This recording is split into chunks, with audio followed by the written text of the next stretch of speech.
Now broadcasting from the Next Gen Conservative Studio in sunny South Florida, bringing you the latest in politics, current events, and pop culture. This is the Whitfield Report with Sam Whitfield.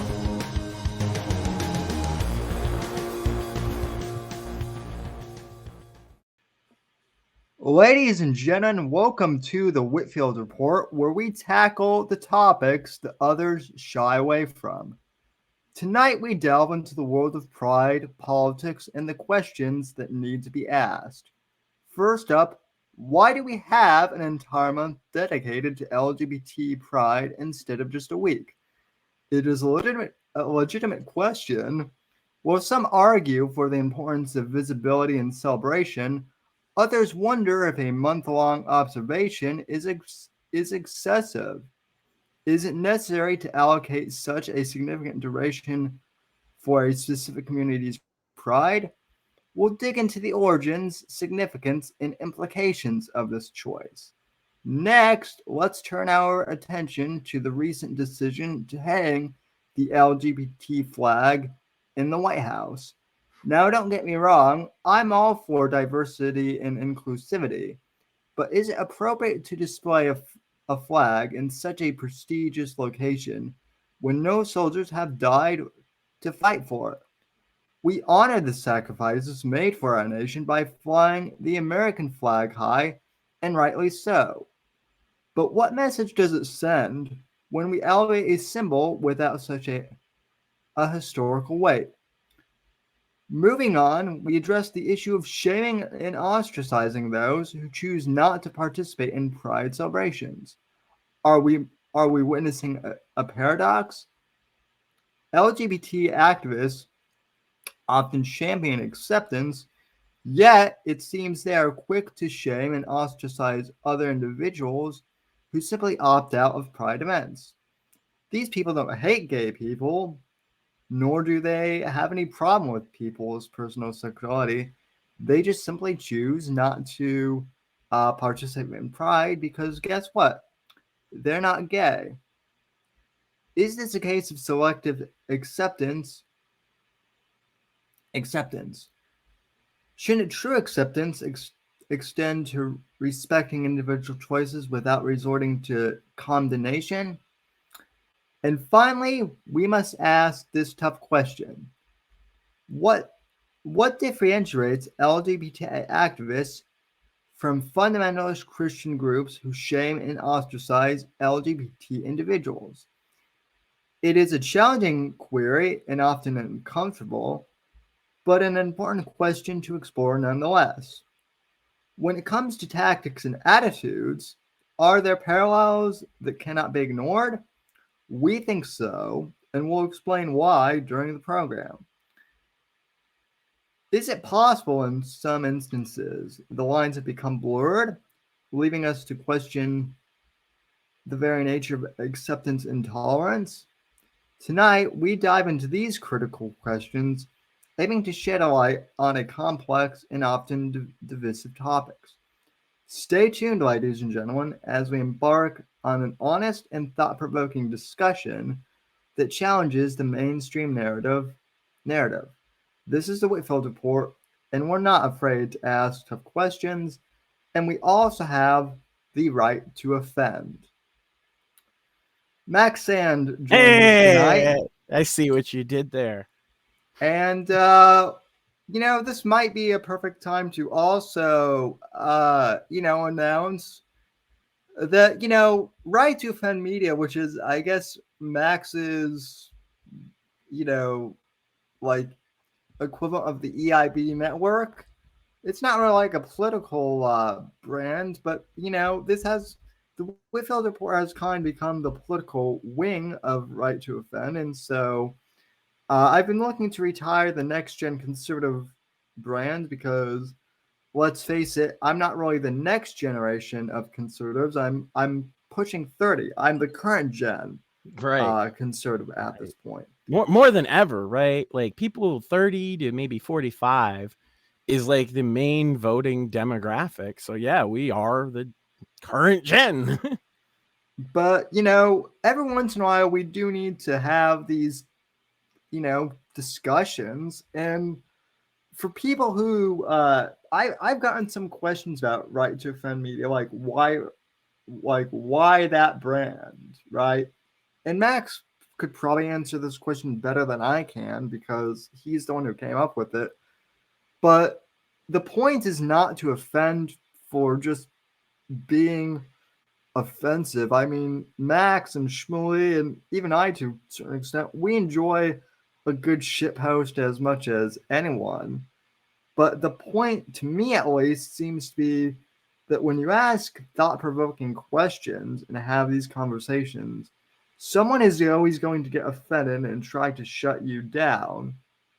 But yet, these are the questions that need to be asked. And, it's not like Max or anyone who's just going around spouting slurs just for the heck of it. Right. It's not That's about not, it's that's not not what we about mean by let's right just to say offend. the N-word. It's about pointing your finger at things that you see and saying this isn't right or this could be better. And I used the video. God, I forget the guy's name. It's Brendan O'Donovan, I believe. Brendan O'Donnell. Brendan O'Donnell, yeah. That the video that I did as kind of the mission statement was a speech that he gave. I put some music, added some clips, but the idea was the speech he gave was exactly what we had been doing for a long time. And of course, Shmuley's, part. We've had other people in and out. We're a loose collective, I guess you could say, of people that kind of agree that you should point your finger at some stuff, You should say why, or you should say I think. And the speech that he gives, he points to a couple of great examples. He's in Oxford giving this speech to the Oxford kind of free speech commission that they have there, where they hear these kind of arguments all the time. And he says, 400 years ago, if somebody came in here and said, I think everybody should be allowed to read the Bible, not just priests, that would be considered offensive. They would be kicked out of town. They'd be run out on a rail. 300 years ago, if you said, I think if a man loves a man, that's fine as long, behind closed doors, that would have been offensive. And the funny part is the left knows the power of offensiveness, because that's where they got to where they're at from. The left came in the 60s, pointing their fingers at those institutions and saying, this isn't right. And it was offensive. It was very offensive to the status quo, especially in America, right? You had riots at the 68 Democratic Convention. You had riots in the streets. You had race riots going on, all because the left was pointing their fingers at the institutions, and they weren't in charge of them at the time. So it was a lot easier for them to do it. Hint to us, and also lesson to them in that, but that's, kind of a side tangent. Either way, to get into the institutions, they took a couple of different strategies, and I've actually seen these strategies being debated lately. The interesting part is the left has an answer for this. So the two main strategies that people will employ is to upset and subvert, to offend, or to comply, sneak your way in, and make change from within. The left did both. That's how they got into the position they're in power. Some of them, like, say, the far extreme example, Weather Underground, right? They were actual bombers and terrorists. On the flip side of it, Hillary Clinton went to college and just wound up in a fucking political family and just happened to marry the right guy, right? Both strategies combined actually will take over a whole system in a matter of a couple decades. And the thing that the left does, that the right doesn't do, is that the left just lets their extremists go and doesn't spend a lot of time on it. Because unless they go too far, like there are leftists who denounce the Weather Underground, right? But they didn't denounce, the rioting at Kent State that led to the National Guard and the tragic shooting incident that is very famous throughout history. What people don't remember about that is that they were rioting on campus for several days before the National Guard even showed up. Right. But basically, yeah, we need to offend because we're not in the position of power. Now, there are people, I'm not one of these people, who could go under the radar, sneak their way in, get into power, and those people should absolutely do that, right? If that's possible for you, and you are savvy enough to fucking lay low, hide your power level, so to speak, get in, make changes, that's great. A lot of the left did that. You can see the results of it now, 40, 50 years later. The rest of us, you have two options. You can sit it out, or you can point your fucking finger and say this ain't right and offend the establishment. And that's where we're at with Pride Month. If you say, I don't think flying the pride flag, illegally, by the way, in a place of prominence above the American flag on the White House, which is illegal, by the way, I don't think that that's right. Well, you're just a bigot, transphobe, homophobe. You just hate everybody. You're a Nazi. You're this, you're that. That's their game, right? Right.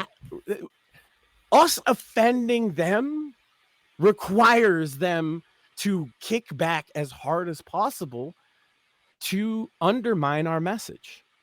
And you have to just let it roll off your again, you have two other options here. There are three options if you find yourself on our side. The one option, go with the flow, sneak under the radar, make some change. I think that's, if you can, that should be option number one. But the rest of us, you can sit it out and hope that it gets better. That's what most people have been doing. You can maybe speak about it, talk about it online, but you're not really pushing any big narratives, and maybe you make a couple tweets or, post some memes with your friends or whatever. And that's kind of just sitting it out, right? The other one is you can take the fight right to the left. And I've been debating this all month, Sam, and you know this, whether or not I should just burn a pride flag live on air.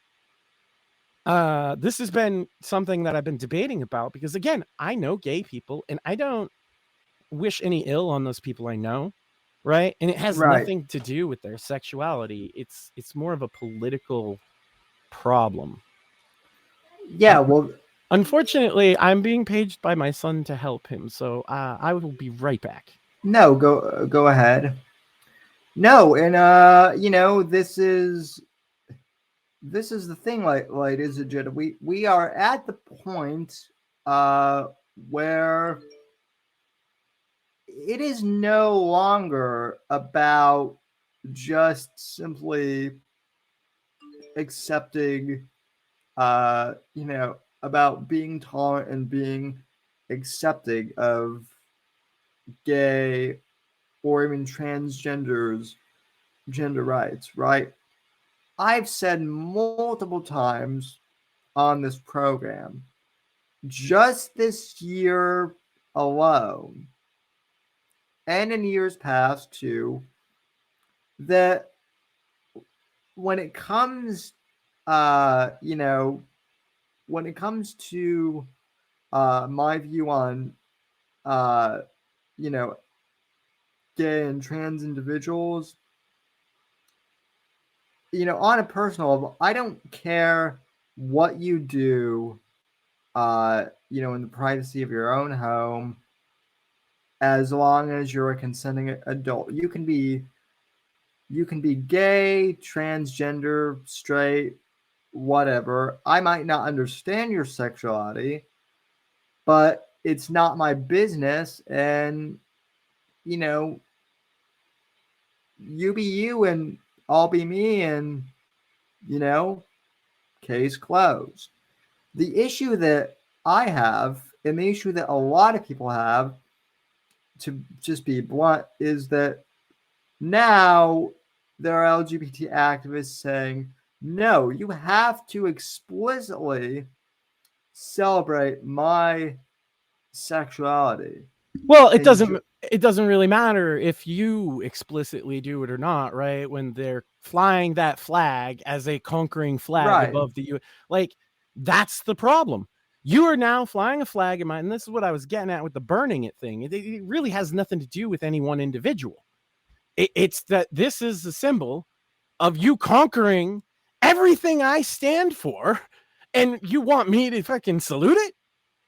And you put it next to the American flag so that I will have to kind of do that. Like if you sing the national anthem, I don't know, I guess they wouldn't do the national anthem, but this is where I kind of feel like I live in normie world because I live in Massachusetts, right? So like it's obviously a blue state.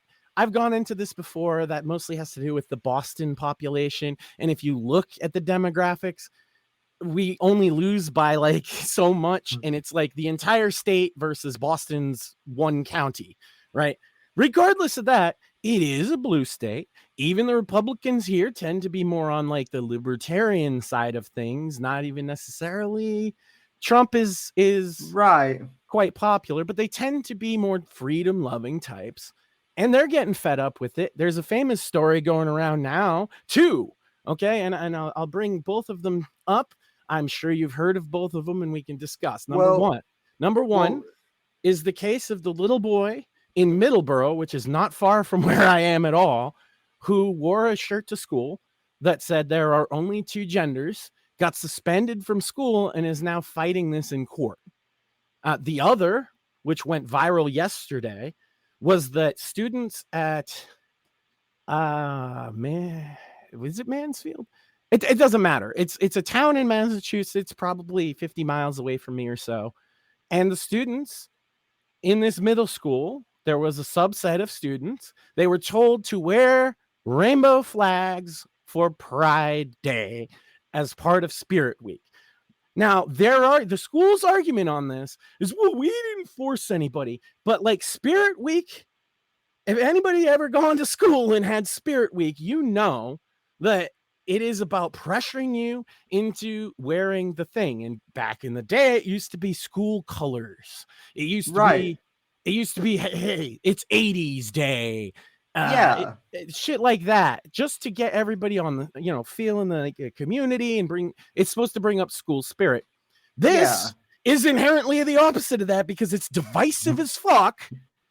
And you're telling the students, okay, today you got to wear pride stuff. So a good portion of the student body said, no, we don't believe in that. We have religious beliefs or, American beliefs or whatever it might be.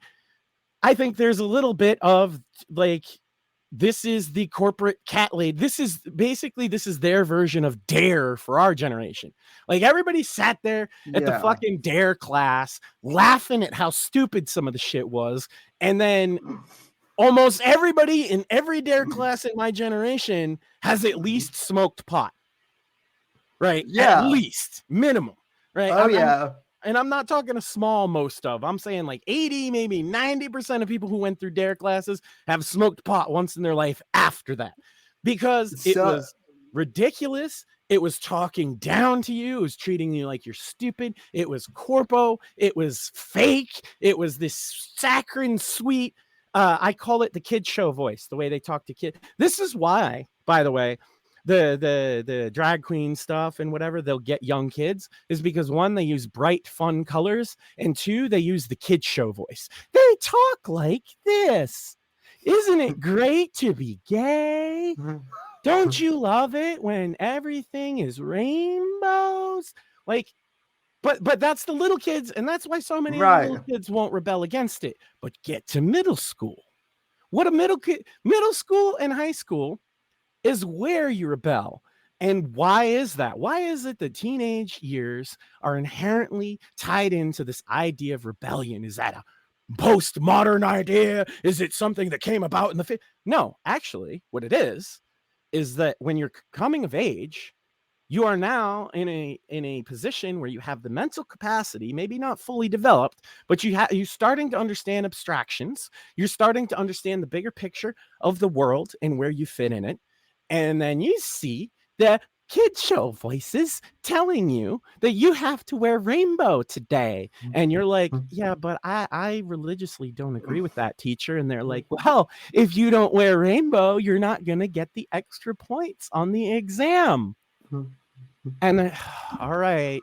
Or whatever. Like if you don't participate in Spirit Day, there are consequences to that. Right. You won't get to do the field day, or they'll take you off of the thing. And then to say, okay, rainbow on Pride Day, they should have seen this coming. Now I'm building the story up because there's an ending. These students who didn't want to engage in Pride Day came in wearing red, white, and blue and chanting USA is my pronouns. Now, Based. there is also reports that some of these students allegedly tore down pride flags and symbols and stuff like that throughout the school. I haven't seen any evidence that that's true, but I'll take it at face value. Maybe they were marching around feeling their oats. Bro, they're 14-year-olds and shit. Okay? Like they thought that they were big shots. They made a point. What you should have done is let them and then just be like, okay, that was inappropriate. And maybe we shouldn't do Pride Day for Spirit Day next year. Right? That's what a sane school administrator would do. Oh no, not these ones. They had a meeting and they invited the media to denounce these 12 to 15-year-olds as bigot, Nazi, evil fascists. They're children, by the way. They're children. The same children that they say can choose to be whatever gender they want can't choose whether they like pride or not. That is gonna, I'm telling you, Gen Alpha is going to just reject this shit wholesale. Yeah. Not all of them, but more of them than Zoomers. I'll tell you that. The Zoomers versus Gen Alpha dichotomy in about 30 years is gonna be something else, man. Because they're two fundamentally opposed worldviews. And the scary part is Gen Alphas is just forming now. Yeah. And it's already fundamentally opposed to the Zoomers. It's just like, part of it too is, right, like from an even more like fundamental level, and I don't mean to get crass here, right? So I'll try not to, but when you're a teenager, especially a teenage boy, when you start to notice girls, that's a big change. And with all this okay, so like when I was in middle school and high school, like there were my group of friends that we would all get together at lunch and talk about, hey, who's the hottest girl in the school, just guy stuff. My senior year of high school, just kind of start the story. My senior year of high school, we had this mandatory assembly that was put on by Amnesty International. And one of the speakers, it was an all-day thing, right? So in the auditorium, and one of the speakers in the morning was this crazy feminist lady who essentially told the story of how she was raped while in college by a guy she knew that came to her dorm and assaulted her. Tragic story, if true, and I feel bad for her.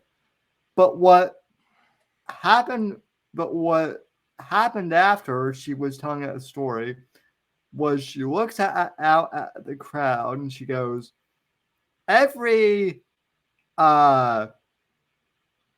young man here who has ever ogled a girl or has ever had a sexual fantasy,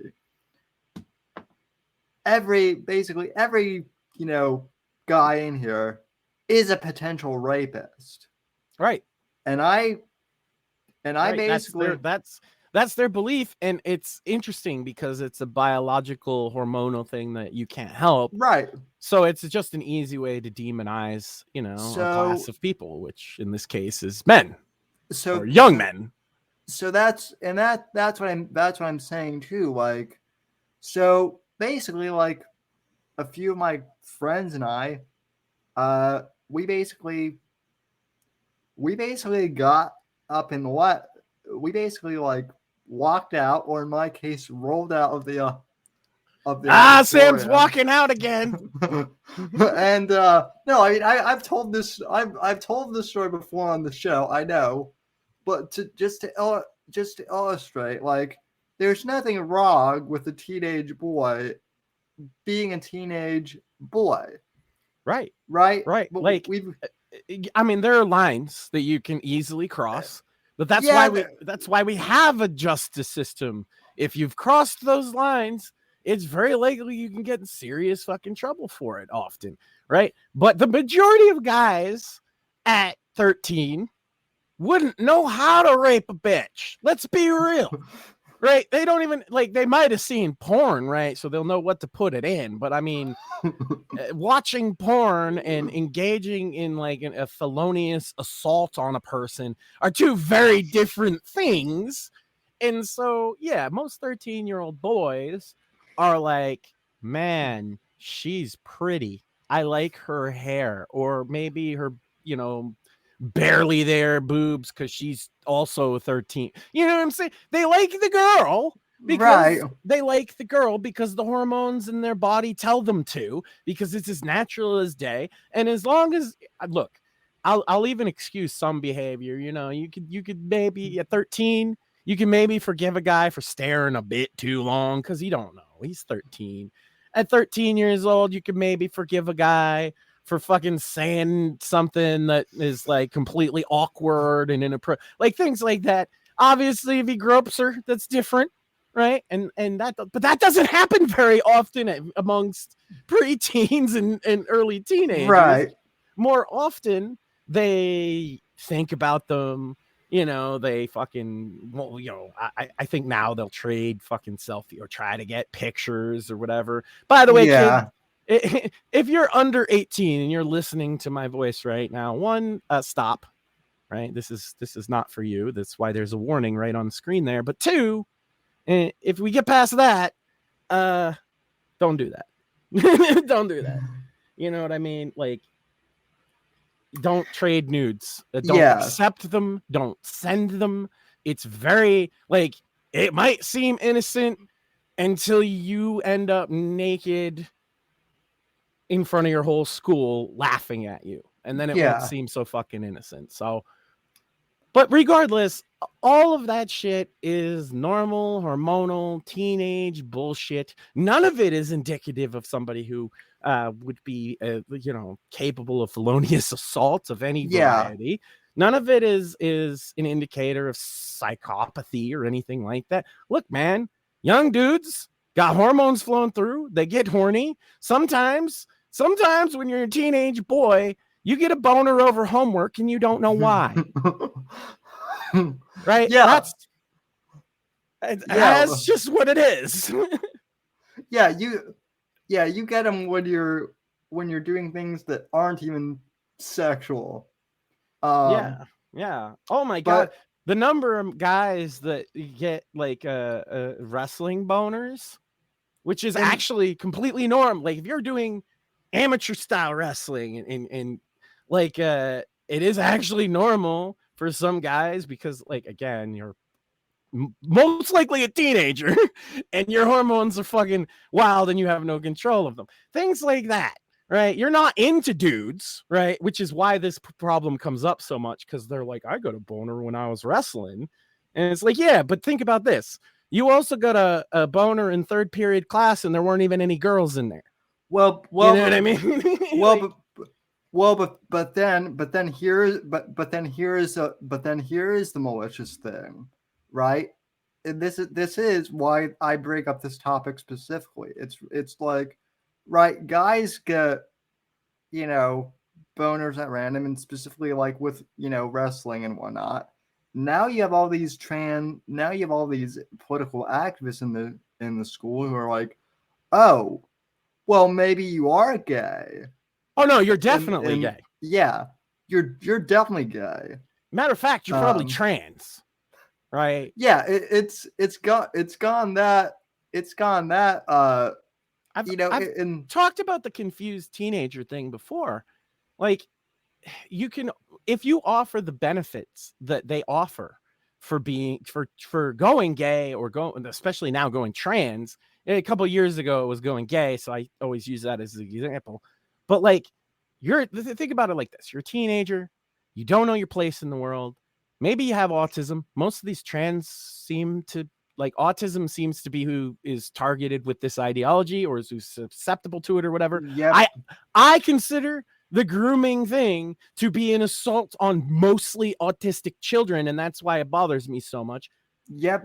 So say you're an autistic kid, you don't really fit in, you don't have a lot of friends, you play video games online, and all the online people in the gaming sphere that you're in are probably pushing that tranny shit to some degree or another, and your teacher, hates you.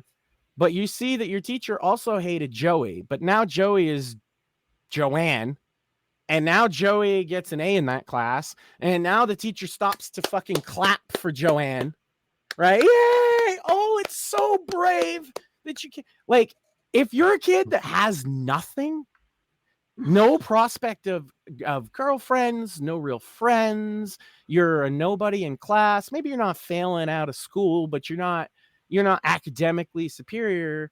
Yeah, you're making it by. It just is appealing that here's this one weird trick that can turn your whole teenage life around. And the thing is, it does. They do start getting positive attention. They do start getting fringe benefits. They do start getting, hey, you can use whatever the fuck bathroom you want, whenever the fuck you want. Yeah, how many kids in high school would like to be able to just do that? You can go in the here's one. This one will sell it to so many young men. You can go in the girls' locker room now. Yeah. No, I brought that back when I was starting college, like 10 years ago now, and the transgender bathroom debate was a thing. I actually brought that up, like, as a thing, like, well, what if some really horny dudes just want to go into the Right. girls, and who's hornier than teenagers? And I got the that'll never fucking happen. And then I think a lot of guys. Look, would you go to the point of cutting your dick off to go in the women's room? Most guys say, no, I wouldn't go that far. But you don't have to, right? Yeah, that's the thing, is mostly a lot of these transgender individuals, the male to females at least, don't. Right. Yeah, you don't go for the bottom surgery. A lot of them aren't even getting any type of hormones or anything like that. They might be getting puberty blockers, but probably not even that. In the case I'm talking about, definitely not, right? The guy I'm talking about just sees this as a fucking charade that he can use to get himself the attention that he's otherwise not getting, to get the status and all of that. And also, you could go see girls' boobies in the fucking locker. Like, yeah, there's kids that are doing it for the reasons that I'm saying. And if you tell me that there aren't, you are lying. You're lying. Because I was a teenage boy, and I know how teenage boys fucking think. And I know that at least 2 or 3 guys in my group of fucking teenage boys would have, at the very minimum, considered this were it an option to them at the time. Definitely. Now, to see the girls changing. That's it. Yeah. That's the only benefit some of these guys would be looking for. But then you add on top of it, you might get better grades. You get better treatment by the staff and teachers. Certain people within the school are going to treat you nicer, and everybody else can't treat you worse because they'll get in trouble, right? There's another one. Go trans to escape bullying. Now, you see, little Tommy was a nerd and he didn't fit in and he didn't, he doesn't shower enough and all that, right? But if little Tommy becomes little Tanya and puts a fucking wig on, you're not allowed to make fun of Tanya. You could make fun of Tommy all the fuck you wanted. Like, they never did anything about actual, like, real bullying issues in any school I've ever been to. But no, they would have you fucking arrested if you made fun of Tanya. Right? This is the fucking... So imagine being smelly Tommy. You're that guy that fucking, you're stinky Tommy, you're fucking a nerd, you're poor, your parents don't fucking have money, they don't give a shit about you, so you got nothing going on at home. Your fucking school life is like, you're smelly, right? So you don't have any friends, and you're fucking 13, so you might be fucking too stupid to figure that correlation out. Right. But then you put on a wig, and you're still smelly. Right? You still haven't figured out how to wash. You're still poor, but you got a wig on and you say, my name is Tanya and my pronouns are she, her. All of a sudden, no one can make fun of you anymore. And they will crack down with the wrath of fucking God on anyone who does. Yeah. I might have considered that, actually. Right? Like, I was bullied unmercifully in high school and I had no fucking escape to it. So if you framed it right, put me in the right situation, I'd have thought about it. It's funny that you bring that up, and I do want to read some comments from the chat. We've got some hilarious ones here, actually. Someone deleted their comment. I remember what they said anyway. Someone at the very beginning said, "Nice Tucker Carlson impression." Thank you. Yeah, that monologue was written in the style of Tucker, who, by the way, is fucking killing it over on Twitter. His show is fantastic. Right. Even though it's only 15 minutes long. We have Morpheus at the beginning who asks, "But is Die Hard a Christmas movie?" Yes, sir. It is most definitely a Christmas movie, sir. Morpheus then says, "My pronouns are US and A, based." Fat heck boy with an emote with a fire emoji. Morpheus again says, "Dare didn't work for me. I love me some marijuana." Morpheus brings up a good point. He says the future is right wing. The lefties, for the most part, are aborting their kids. Big true, by the way. He goes, "I walk out of shit too, brother Sam," which is funny because Morpheus is also a base cripple man. So, That's right. Yeah. Bro, like the cripple revolution is rising. They're all walking out now. You see what you've done, left? Yeah. Crippletron is rising up. And then Fat Heck Boy generously donated $2, saying, have a couple bucks. Always appreciated. Yep, always appreciated. So yeah, I mean, yeah, those are all the comments. Oh, and then Mort writes "Team Never Horny," which sir, that is sus, as well. So anyway, but yeah, so Max. The thing about the left aborting their kids or being antinatalist, I think that's an important point to talk about as well, because I often point to the based Gen Alpha phenomenon, right?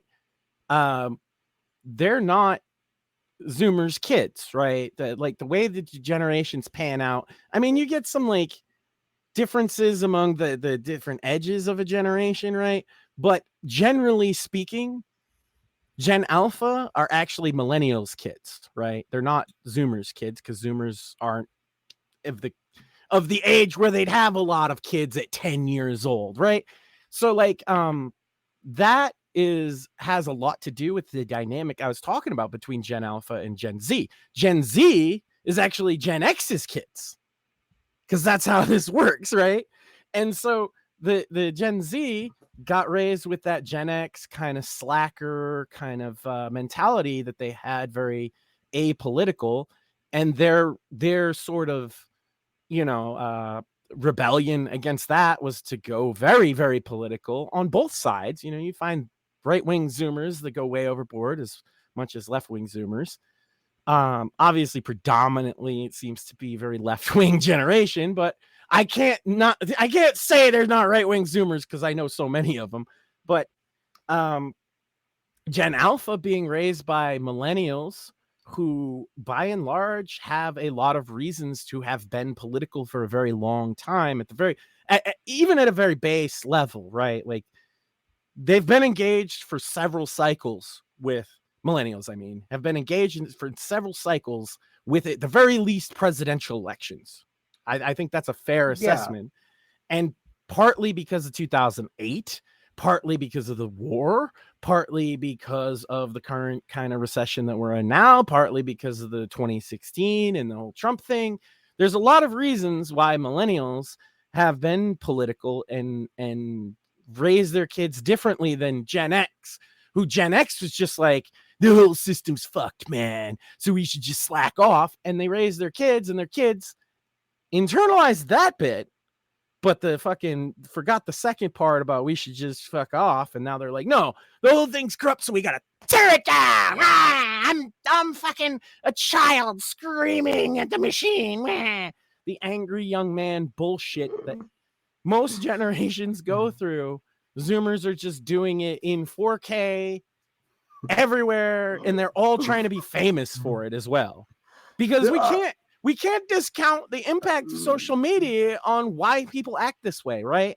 Like, a lot of the times we're like, oh my God, why is that person acting so weird in this video that I'm watching on the internet? It's like, motherfucker, for clicks. That's why. Well, and I'm glad that you brought up I'm glad they brought up the natural. Well, I'm glad that you brought up the clicks thing though too, because I am convinced that, and I actually talked about this with my barber a couple weeks ago, who, by the way, is also a gay Trump supporter, right? So knowing that, no such thing ever could possibly exist. So, right?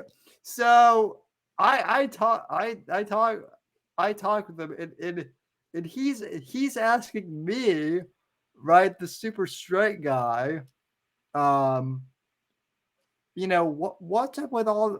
He's asking me, like, what's up with all these trannies? Like, it's trans everything now, and I'm like, I told him, I'm like, I'll use a different name. I'm like, Bob, I don't know, dude. You would know better than I would, because, like, that's your community. I thought, and he's like, well, they're not I'm just part of the gay community, and so I thought about it, and I'm like, right, you know what it is? He probably doesn't engage with many of them, right? Like, it sounds like he's a bit of an older guy, right? His gay community is probably his circle of friends, and maybe his lover or whatever. He's 60, so I mean he's older. He is on Instagram, and if you follow me on there, you'll be able to figure out who he is.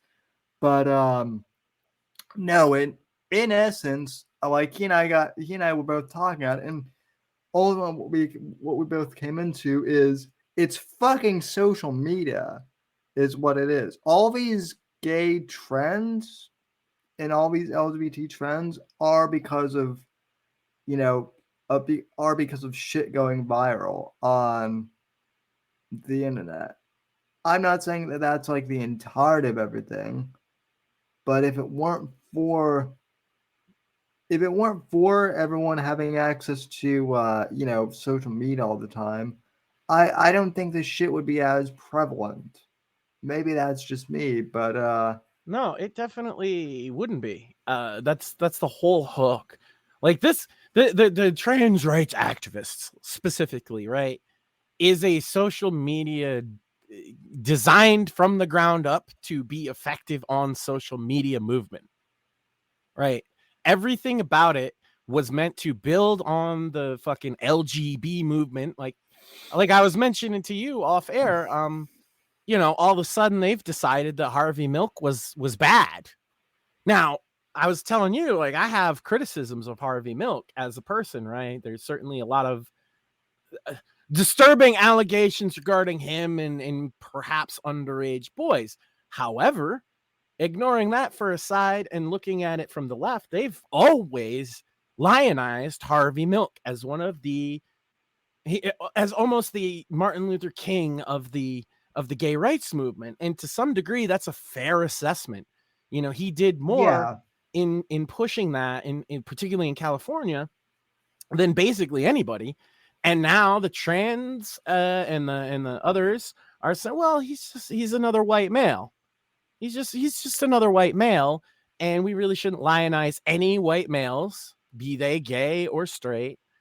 Of course, Harvey, didn't have the foresight to transition in fucking 1976 or whatever the fuck, because he wouldn't, because that wasn't who he was. He was a gay dude, Maybe today he would. I don't fucking know. But like at the time, he wouldn't have done that. So unfortunately for him, he can't be in that cherished little special interest group. So he's just another white male. Let's get rid of him. I saw an article from the same website that once, because this is why I follow it, that once labeled me, your humble co-host, as the face of homophobia in America. Which is why I don't want to give out the URL on this website, because fuck them. I don't want to give them any traffic. But they wrote an article saying, no, we need to stop lionizing Harvey Milk. He was a white man. The only reason, you don't look at him the same way as other white men is because he's gay. But that's not enough. He's not intersectional enough for them. So yeah. So he basically used the excuse that the Young Turks used against Bill Maher, that Bill Maher is now basically not far left wing enough. Right. But this has nothing to do with the politics of it so much as with his identity characteristics, right? He's white, male. He could be straight, and then he would be the worst. But he's the only intersectional thing he has going on is gay, right? And as we know, with intersectional critical theory, you need more than one to get up there, right? And then now they're falling off if they only have the one. This is the modern movement that we're looking at. They've even changed the fucking flag, which is the one I might still. I'll tell you what, chat. How many followers you got, Sam, over on Rumble? We 60? have 60, and then we have we have 60 on Rumble. We have 35 subscribers on Spotify, and then we have about 200 or so subscribers on Apple Podcasts. But we get like probably a couple thousand. So go ahead and propose what you were going to propose. All right, if y'all can get the Whitfield Report on Rumble to 100 follows by the end of Pride Month, I'm gonna burn a pride flag on the air. You have my word on that. It's gonna be the one with the fucking tranny triangle and all that, because that's the one that they hung over the White House. My reason for burning it has very little to do with actual gay people of any description, and more to do with I am not your bitch that's just gonna take a knee to whatever flag you hold up in front of me. But yeah, I will do that. If Sam's maybe not completely comfortable with it, I'll put up a video separately. Listen. I am fine. I am fine with that, and I will tell you why. I am perfectly okay with this, and I'll tell you why. Because we had a whole Supreme Court case about the right to burn the American flag as a symbol of free speech. It was very controversial, but in the end, we decided as a country that whether you like or not, burning the American flag falls under free speech. So, and that's the American flag. Yeah, and the only reason it went to court at all is that flag specifically, right? Like in America, if I wanted to take my no step up on the SNCC flag over here, if I wanted to burn that, literally nobody would give a fuck. There's definitely no law against it, right? I own it. It's my property. I could do what I want with it. It's the same with the fucking pride flag. It doesn't fall under the only reason they had to go to court about the American flag is because it's literally the symbol of the nation. And so that was like, well, can you abide the law? Basically, the question was, can you abide the laws of this nation while still basically hating it or making a statement against it? The Supreme Court said, yeah, you absolutely can. And also that statement shouldn't be against the law. So if that's not against the law, now I understand, ladies and gentlemen, that Enrique from the Proud Boys got jail time for burning a BLM sign. However, he didn't own the BLM sign. You could argue that it was trash in the middle of the street because that's where he found it. He didn't rip it down. He didn't take it and burn it, but still it belonged to somebody else.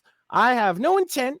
I'm going to go and I will put money in the pocket of one of these fucking cheap Chinese flag makers, because let's be real, it's not going to some LGBT charity. You buy a pride flag and it's going to fucking Shanghai, motherfucker. That's where your money's going. But anyway, I'll give the Chinese $5 and buy my own flag so that it will be my property that I'm burning.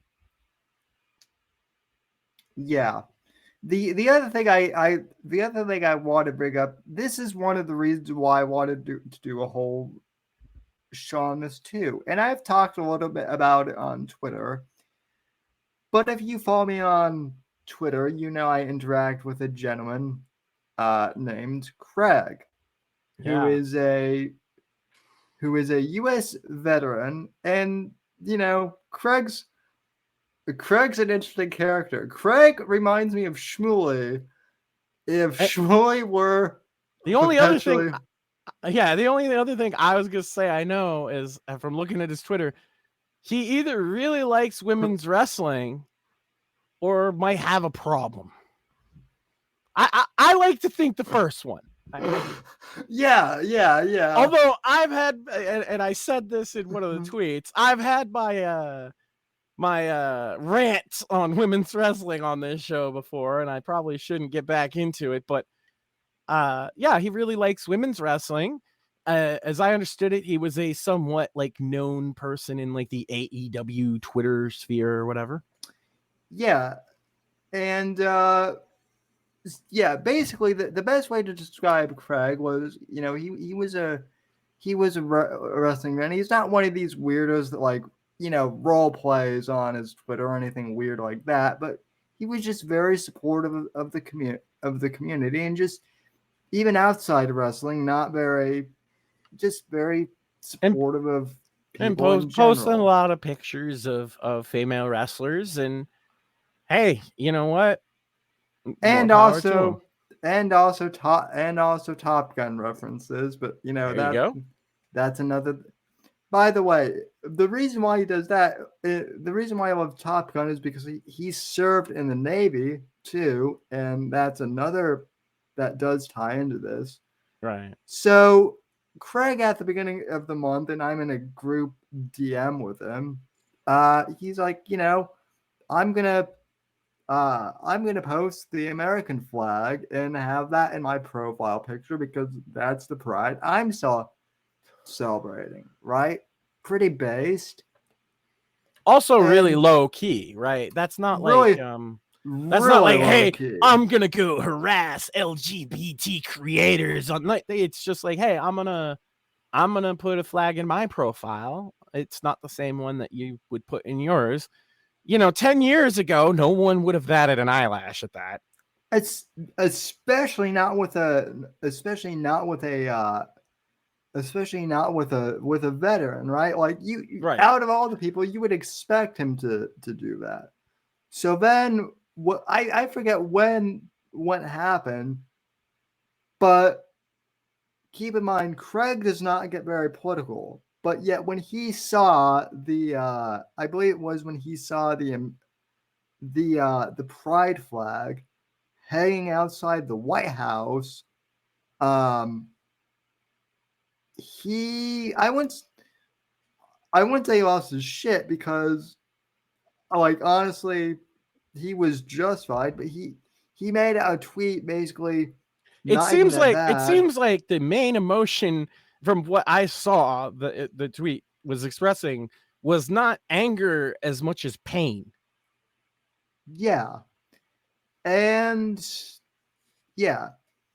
Like he was betrayed, because that's how it feels to me, and I'm not a veteran. Yeah, I didn't fight for that fucking flag, but them disrespecting it hurt me, in that way. It hurt me. It hurt me too. Not that I didn't expect it from fucking Biden, but whatever. So, he expressed a pretty normal, well-reasoned, feeling. And basically, a lot of the people who,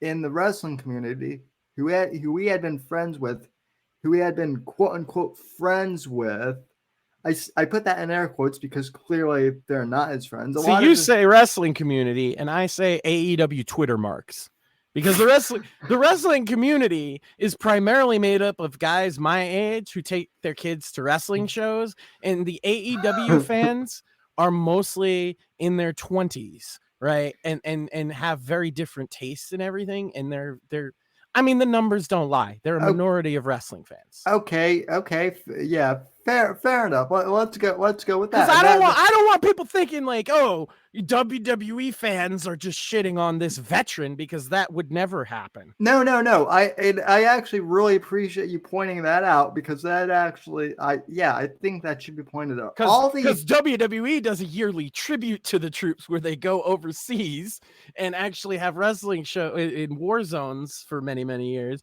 So you wouldn't see too many WWE fans going that mental over it. It's definitely a thing with AEW fans. And the reason I bring that up is because the AEW Twitter marks are canceled. Like, I don't know how that company appeals to those people with the product that they put on, but it does seem like a lot of their people, a lot of the big fans, at least on Twitter, of AEW are extremely left-wing, extremely cancel culture-y, and also, in my personal opinion, hate wrestling, because they like the parody of wrestling that like the Young Bucks and Kenny Omega do, but they don't like real wrestling. Like if you showed them Flair Steamboat 86, they wouldn't be into it. But if you show them, Jeff Hardy jumping off a 36-story building, that's their favorite thing in the world. So I actually don't think they're wrestling fans at all. But, No. So yeah, basically, in Craig getting Sammy in trouble over here because he got friends that are like, hey, wait a minute, motherfucker. Well, no, I only like not all, and especially if you're not one of the Twitter marks, like, don't take it as you. And I can just hear that. Well, you're a Twitter mark for Donald Trump, man. Into that I would say I could already hear all the fucking Zoomers bitching at me that I'm a Trump. Guess who was in the WWE Hall of Fame, motherfuckers? That's right. For good reason. They and they act like it's for no reason. But like, where was WrestleMania 1 and 2 held? New York, I believe. New York, yeah, at the Trump Casino Hotel. Oh shit!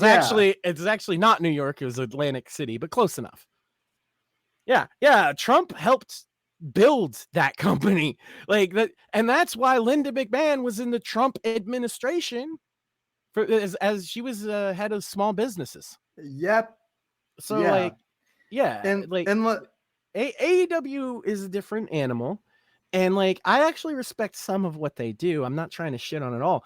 But the one thing that will drive me away 100% of the time is the fan base. Worse than the product. And I have a lot of criticisms of the product. Listen, I'm into AEW for Sky Blue. That's it. I will admit that I have no that idea is, who that is. So she's a cutie. That's all you need. there you go. That's all you need to know. Sam's in it for the right reasons, I think. Yeah, don't they have a tranny who wrestles or was their women's champion? Am I mistaken? I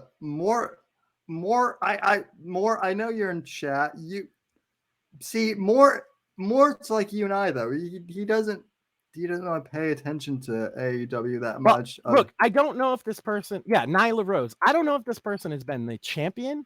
Yeah, she is a former AEW women's world champion. So yeah, they've had a tranny as the women's champion.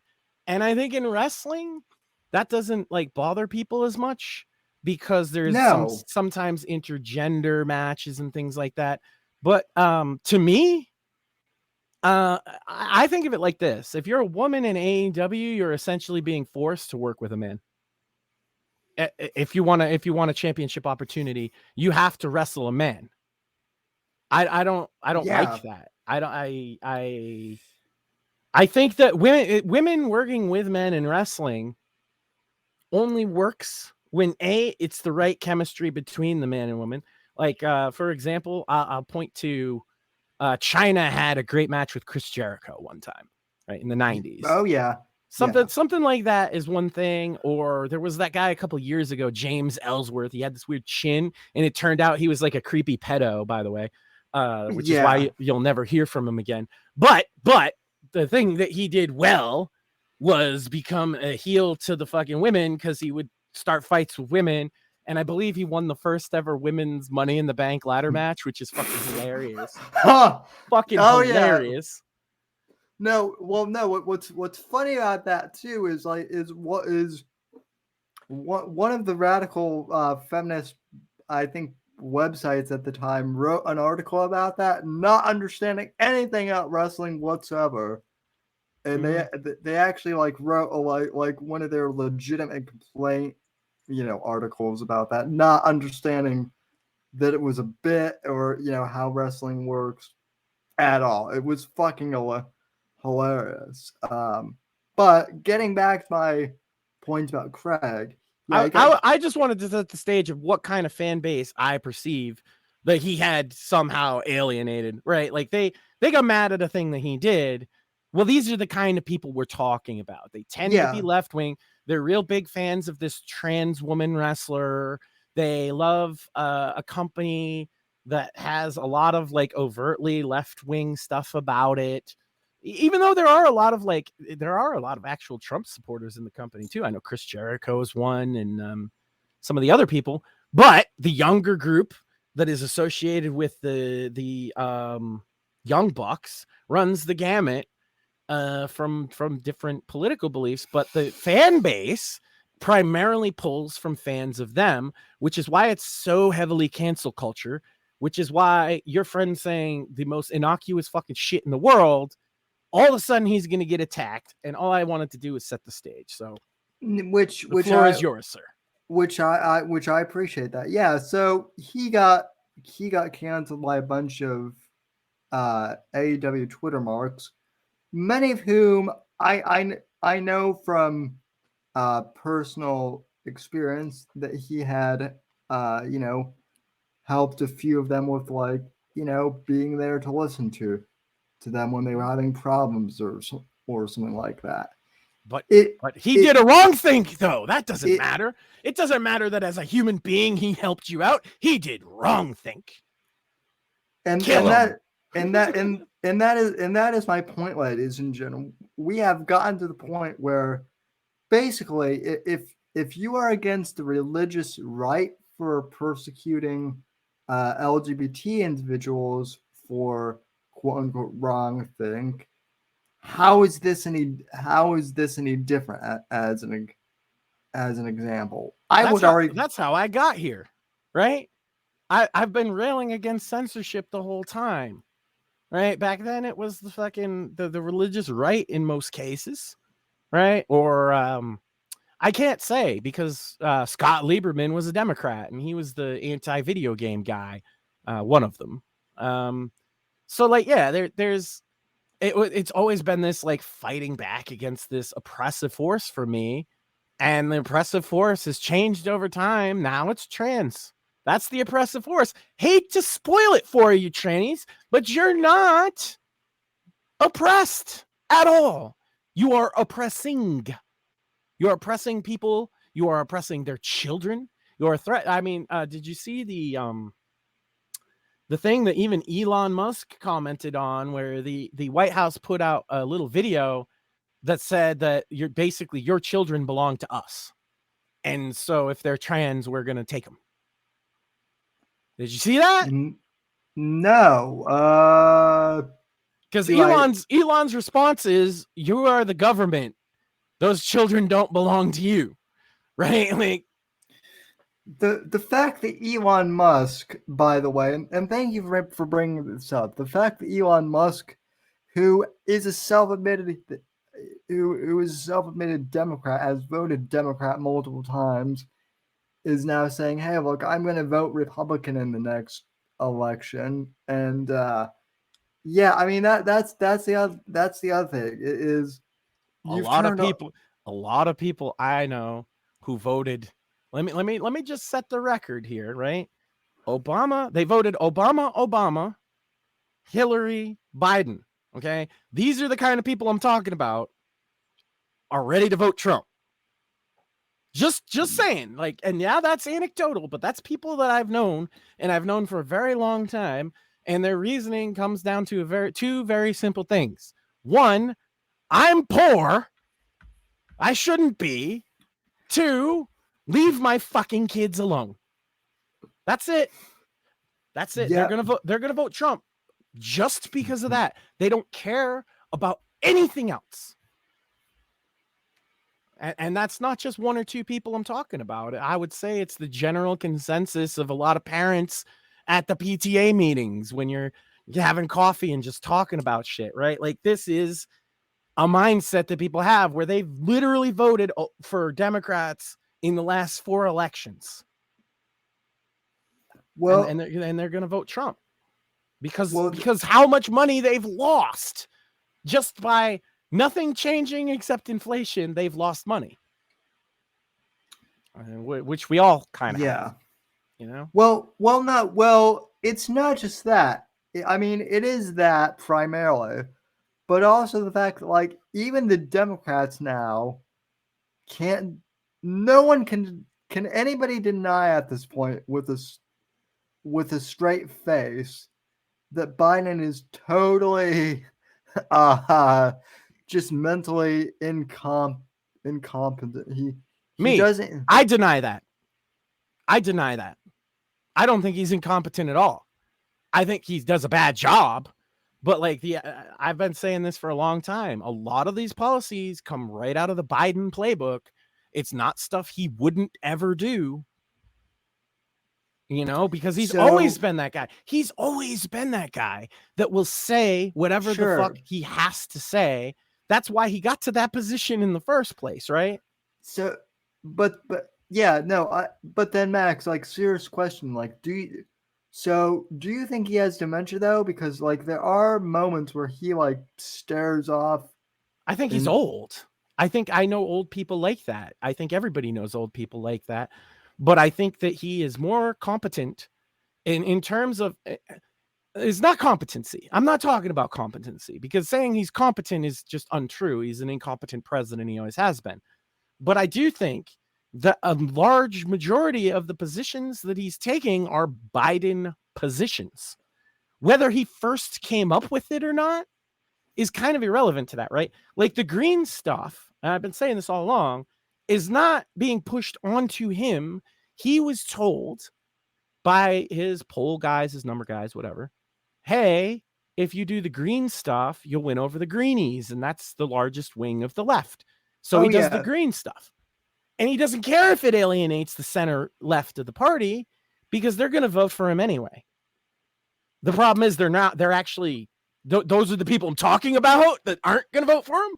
But like traditional Democrat logic, if this was 2010, he would be right. He would be right. He would be right to win over the greenies. The middle of the road Democrats will still vote for him no matter what the fuck he does. That would be true in 2010. It's not 2010 though. It's not 2010 at all.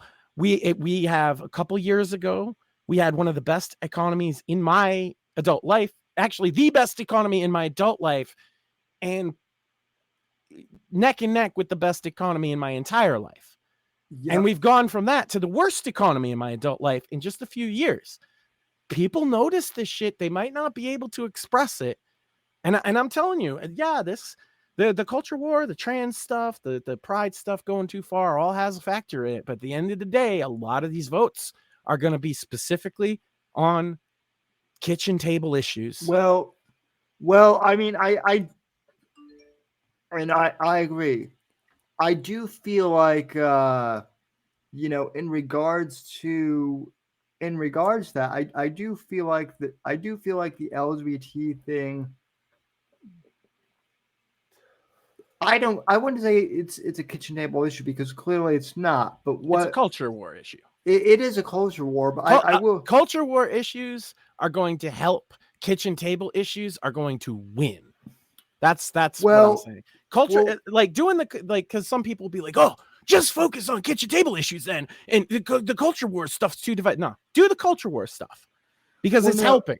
Well, no. Here's what I was going to say. I'm going to try and articulate this, and I might do a bad job, but I think the culture war stuff, particularly with the trans issue thing, has gotten so bad, and now, right? If you're someone who is struggling to feed their family, or no, here's something more realistic in this case. You have medical bills and you are having trouble paying them, right? And you're not, you're not transgender or anything like that. Or, you don't want any special surgeries. You just want basic medical care. And then when you're hearing about how, these transgender activists want the government to pay for their non-essential transgender, and in most states they do. But yeah, when you're hearing about that, but you can't even afford, to pay for you were just talking about your issues with wheelchair stuff, right? That is like an expense that is being offset by, I mean, how many trans surgeries do we not pay for before they can afford your fucking wheelchair? Actually, one. Just one. That is actually, you actually made my point for me. That is kind of exactly in my personal life where I'm coming from. That's why they have to frame it the way they are, as a medical issue. They want it to be equal to yours so that nobody can make that argument, because that argument makes a lot of fucking sense. Do we get one wheelchair for the crippled guy or one trans surgery? Which one do we fucking do? It is, if you have gender dysphoria or something, that's your issue. That is your issue, whatever it is. But what other mental health ailment do we treat with fucking surgery though? It is, well, right. No, not since lobotomy or like that is a legitimate question. Also though, it is really fucking hard for me to sympathize with that when, and let's be fucking honest, most of these people choose to transition, right? I did not fucking choose to get cerebral palsy. It just happened to me after I was born. This was the hand I got dealt with. I've made a pretty good fucking show of not only dealing with my entire life but thriving because of that. And you mean to tell me that the government can't afford an $800 manual wheelchair, but we're gonna spend money for. I'm doing the math right now while you're talking. So Yeah. So, okay, how much does trans surgery cost? According to tsroadmap.com, which is a pro-trans site, just so nobody questions my source, tsroadmap.com offers a detailed financial worksheets and estimates of all the costs of transition and estimates that it is typical to spend a total of, you ready for this? $40,000 to $50,000 for a mid-range transition, including surgery. How much is the wheelchair? You said you were looking at an $800 one. Well, I have gone for further. $800 that was used on eBay. A brand new manual chair is $3 to $4. Is $2,400, right? That's the estimate. I'm looking at the highest end ones just to make a point. Yeah, so $3 to $4,000. So that I said, oh, do we give one wheelchair versus one trans surgery? That's not true. For every trans surgery, you could get 6 or 7 wheelchairs. Yeah, the transgender surgery is basically the equivalent of my power wheelchair, which is $40,000. Yeah, I was because that was the thing. The outdoor ones are a bit more, but even still, like you could still get most of them for under 20. Yeah. So like at minimum, you're looking at like. You could deck out a crippled person with a chair for their home and a chair for outside, and you could do that for 2 or 3 of them for every single transition. Yeah. So How many vets need fucking wheelchairs right now? Let's ask that question. How many fucking vets in this country need a goddamn wheelchair, but you can cut your dick off for $50,000 and nobody fucking cares? Thank you. Not even just Sam. Sam needs a wheelchair for a whole different set of reasons, but I'm going to play on people's fucking, tug on some heartstrings. The vet that gets shot in the fucking war and his legs blown off can't even get a fucking wheelchair. But you can, if he wanted to transition, they'd pay $50,000 for that. They just wouldn't give him a fucking wheelchair. And see that I would argue that is why the LGBT issue is different from the other cultural war issues, because now the cultural war issues like this one in particular are actually invading and on the kitchen table are actually affecting the kitchen table issue. Hey, if you want, because like I know we've talked about the healthcare thing here. Where not everybody's like, oh, boo on healthcare. We should do only private insurance or whatever, right? Like some people, like we were talking about the costs. We're talking about the troubles navigating the fucking system, right? The healthcare is an issue for most fucking people. And if you put it in those terms, like, hey, you can have trans healthcare or you can have healthcare for everybody else and for actual problems, but you can't actually have both. Because eventually we're going to run out of money, for one or the other. And so eventually you're going to have to pick.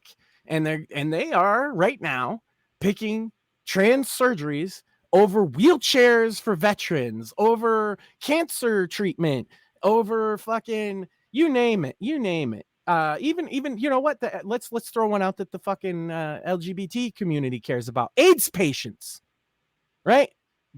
Yeah. I've known in my life a few people who were taking what they call the cocktail. You know how much those fucking pills cost? Of course, you do what you have to do to save your life. $1,000. Yeah, you do what you have to do to save your life, but like them pills ain't cheap. you know?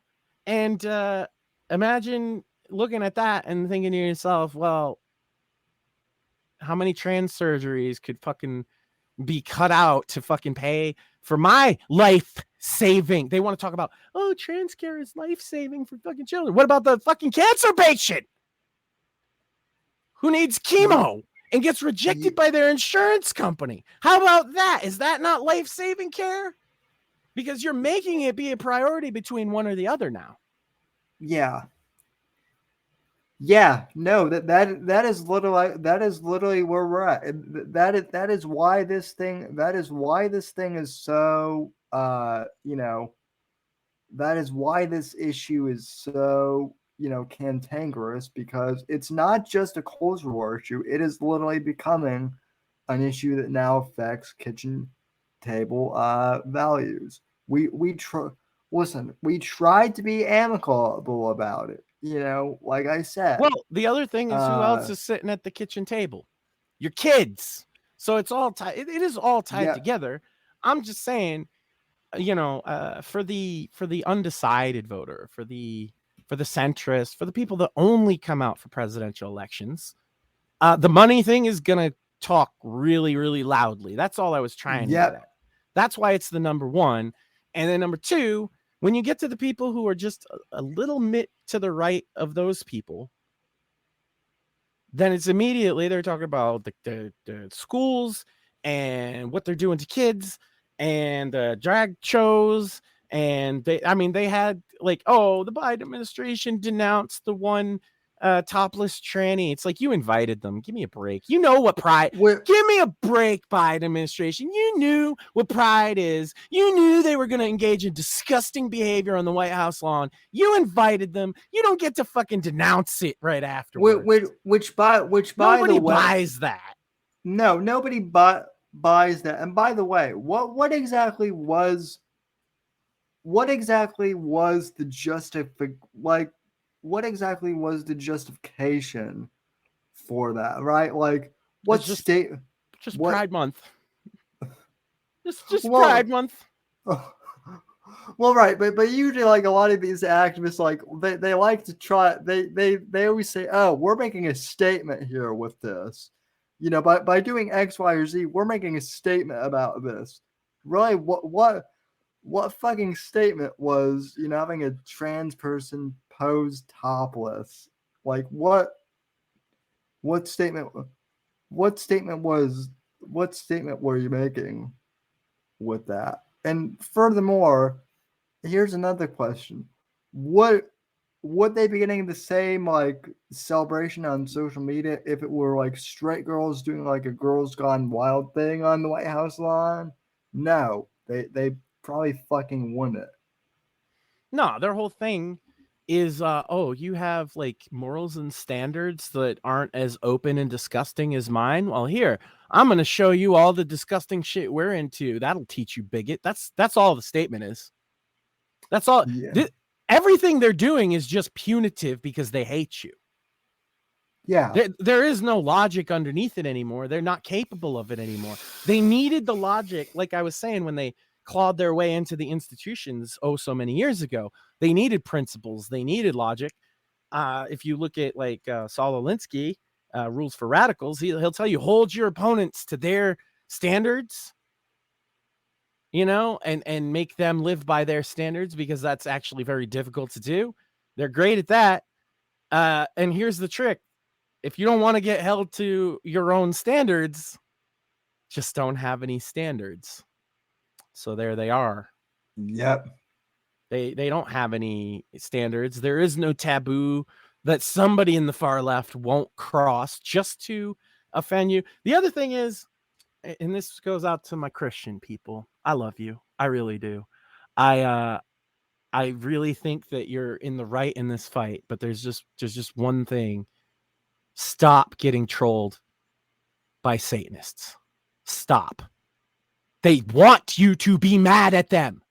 It feeds them the fire they need to get more attention and do something even more offensive to you. They're never going to stop, no matter how loudly you scream about it, right?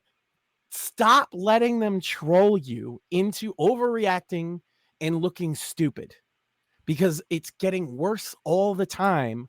Yep. They want you. You know, whether you think they actually worship the devil or they're just edgelord, I think they're just edgelords that Yeah, a lot of them are edgelords. edgy atheists or whatever. They're just mad at religion. I would argue that most of the left is just in perpetual revolt against their creator, essentially, God, right? Because they don't see the world as fair and therefore, fuck God, right? He made the world unfair. That's their mentality. But the thing they love the most, it's just like when we put that fire meme on somebody on Twitter, you know, and everybody laughs and it's great. And the left, their panties get all in a bunch and they're like, no! You, my Christian friends, you are giving that satisfaction to the Satanists. Yep. Just so you know, they're not scared of you. Okay. They're not going to stop because you speak loudly about it. They're like, yup, got him. Oh, they're so mad. Look how mad these Christians are. All we had to do was make Jesus naked and whatever stupid, like piss Jesus and all this stupid garbage that they fucking do. You getting mad about it is the point. That's the statement they're making. And that was the same statement that this trans activist was making on the White House lawn. It wasn't a statement of anything other than, hey, fuck you. You people that don't like me, fuck you. That's all it was. And that's all any of this is. And then any point where they're in power and they're doing something you don't like, it is to punish you. Yeah. They promised us after 2016 they were going to punish us.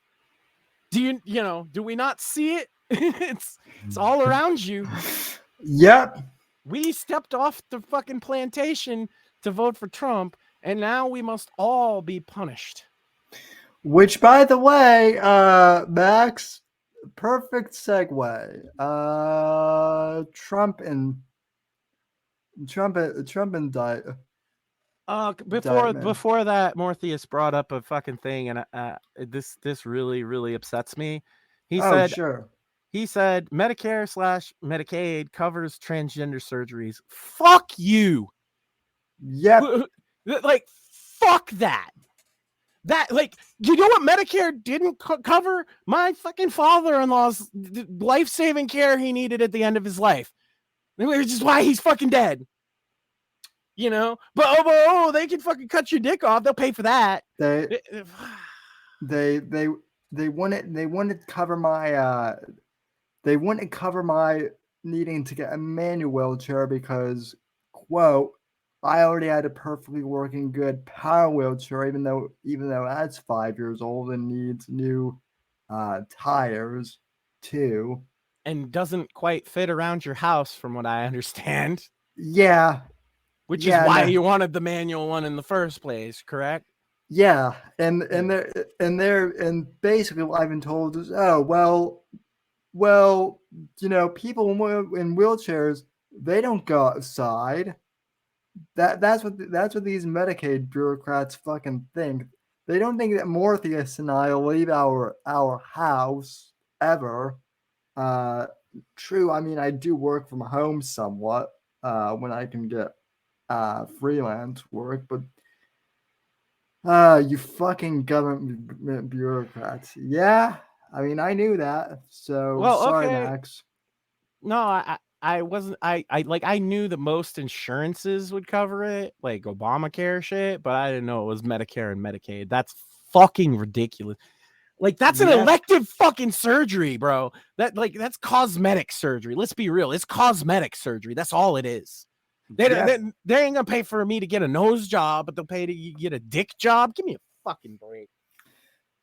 Yep. Welcome to Clown World.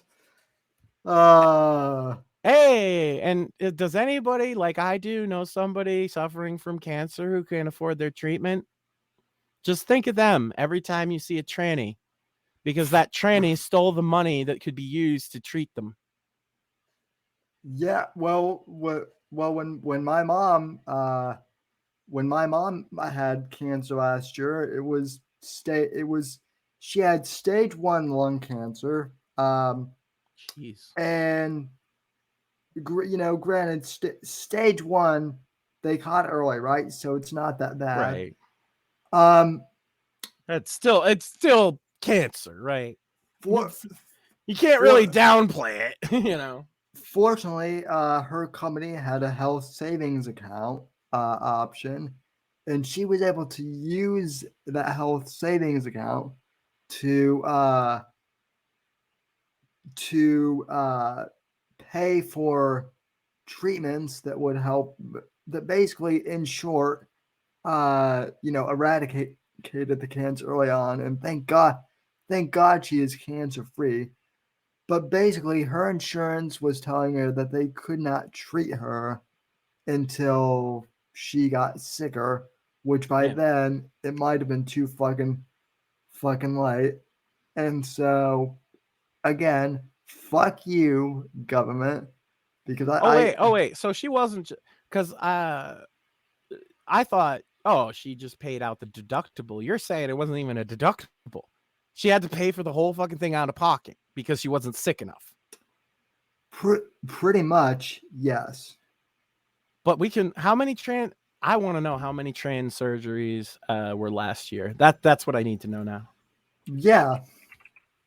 No, that is a perfectly good question. But hey, Christians are all bigots and Orange Man bad, right? The market cap on trans surgeries. Watching that. Oh no.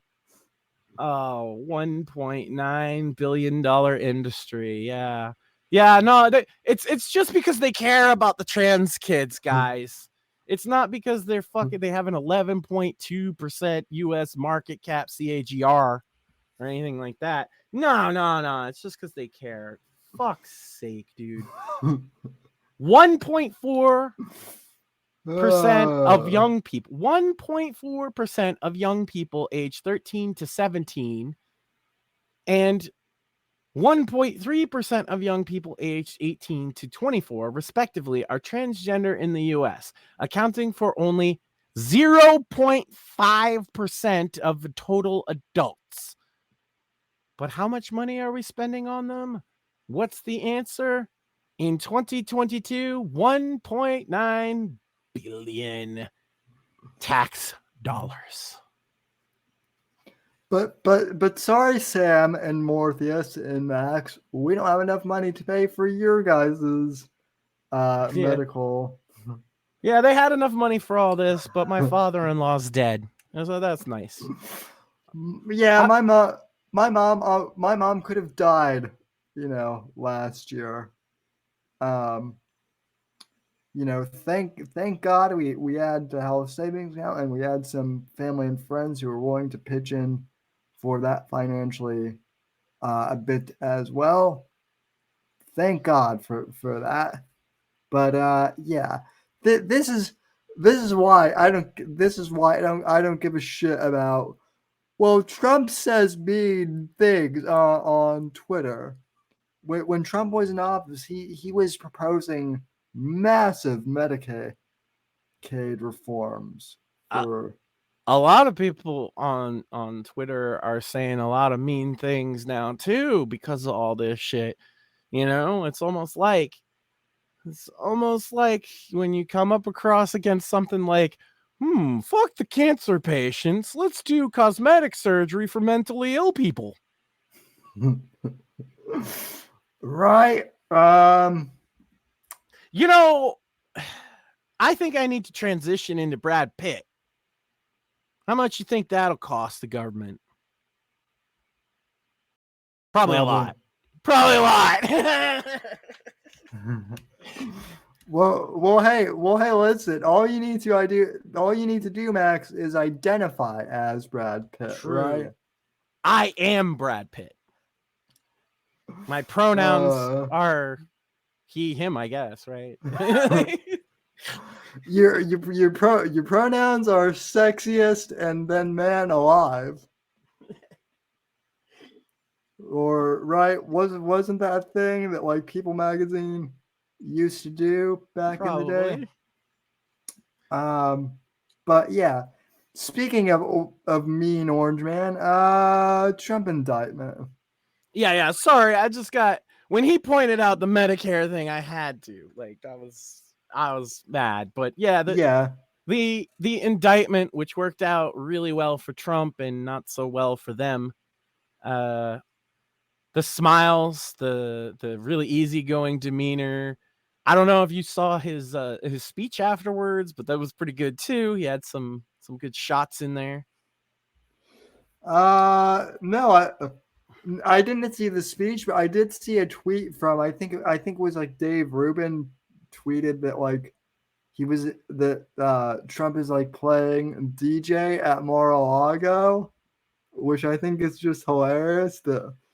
Oh yeah, hey, I got indicted, but I'm still, chill enough to play DJ and host a party at my house. So, Well, yeah, he had a party. He got indicted and had a party. Like that is based. yeah.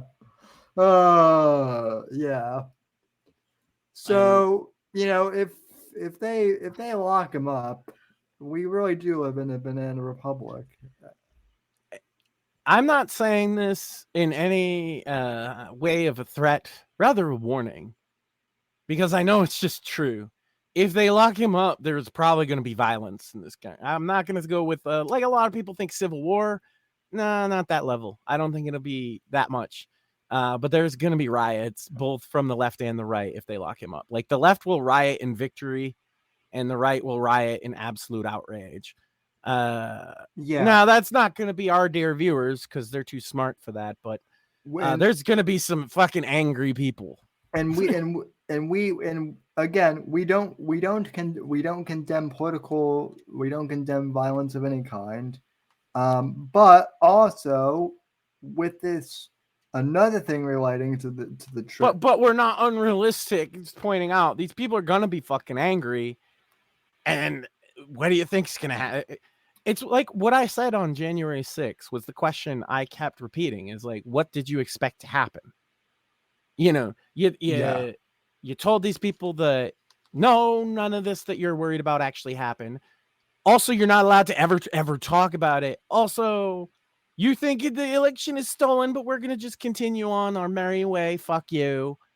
What did you expect? Did you expect that everybody was going to be fucking okay with that? Some people are going to commit violence, and like some people, that's the only way they can even process anything. I don't know. Yeah. This is not to say that they're intelligent people. And then or reasonable in any way. And then some of the violence was also perpetrated probably by feds to make the rest of us look bad.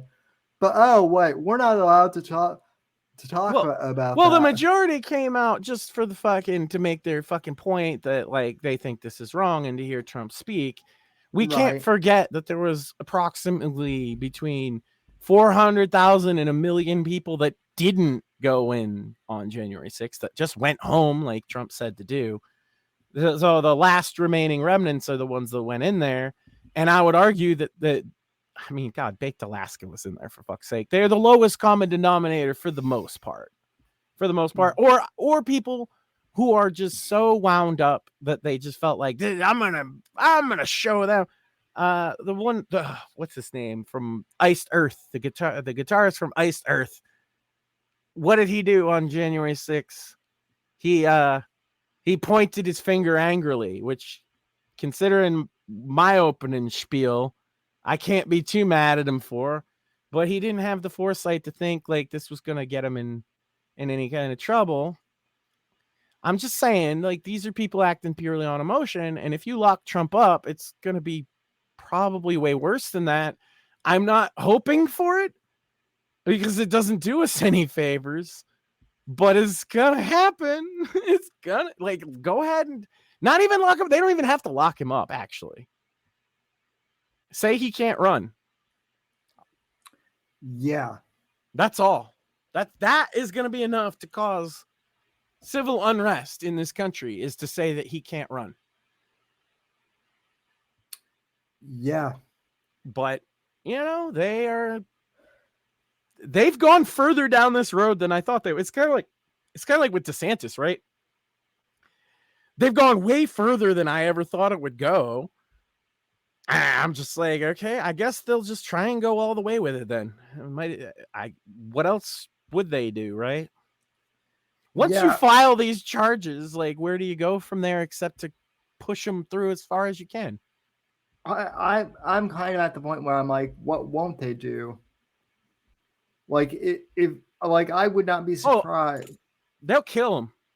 Like, that's not out of the cards.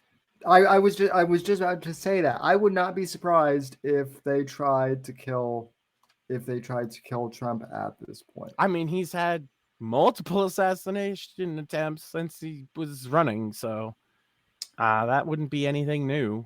Yep. I watched Razor Fist's video on it, and he actually referenced Dennis Miller as a really good one. But what he said, he said that. Go ahead. Unblock me, you hipster. What? Unblock me, you hipster. Leather jacket wearing.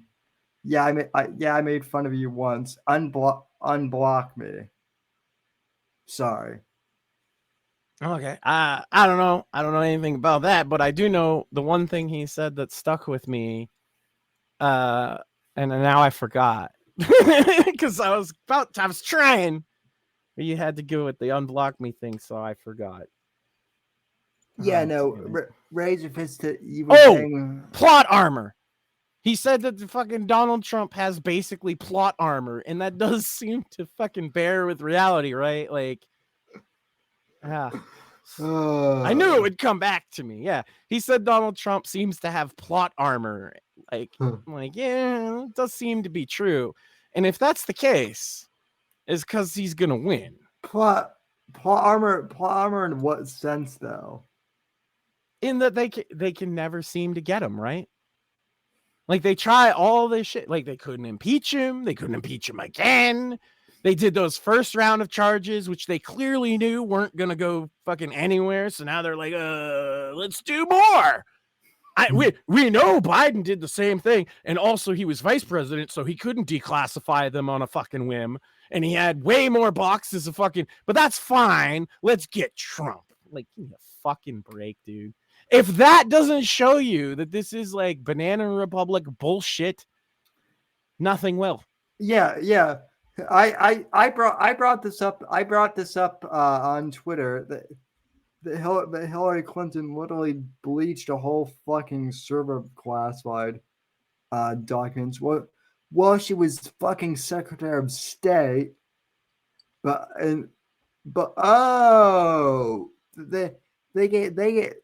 they gave her a special. They created a special ruling to get her off the hook for that, so she didn't go to jail. Well, it wasn't a special ruling.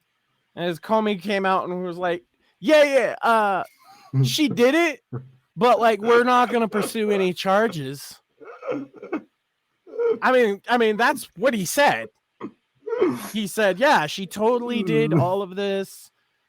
She definitely had like a bathroom server where she was, scraping fucking emails from people and completely insecure. Probably got hacked by China and Russia both. But like, we're not gonna, like, come on, guys, it's Hillary. Come on, it's Biden. Come on. No, Trump. He had like 3 documents because. We like Biden having 1,800 boxes full of documents is fine because they weren't classified anymore. Why not? Well, he declassified them. He wasn't president at the time. Yeah, right. But he declassified them when he got sworn in on January 21st, 2020 or 2021.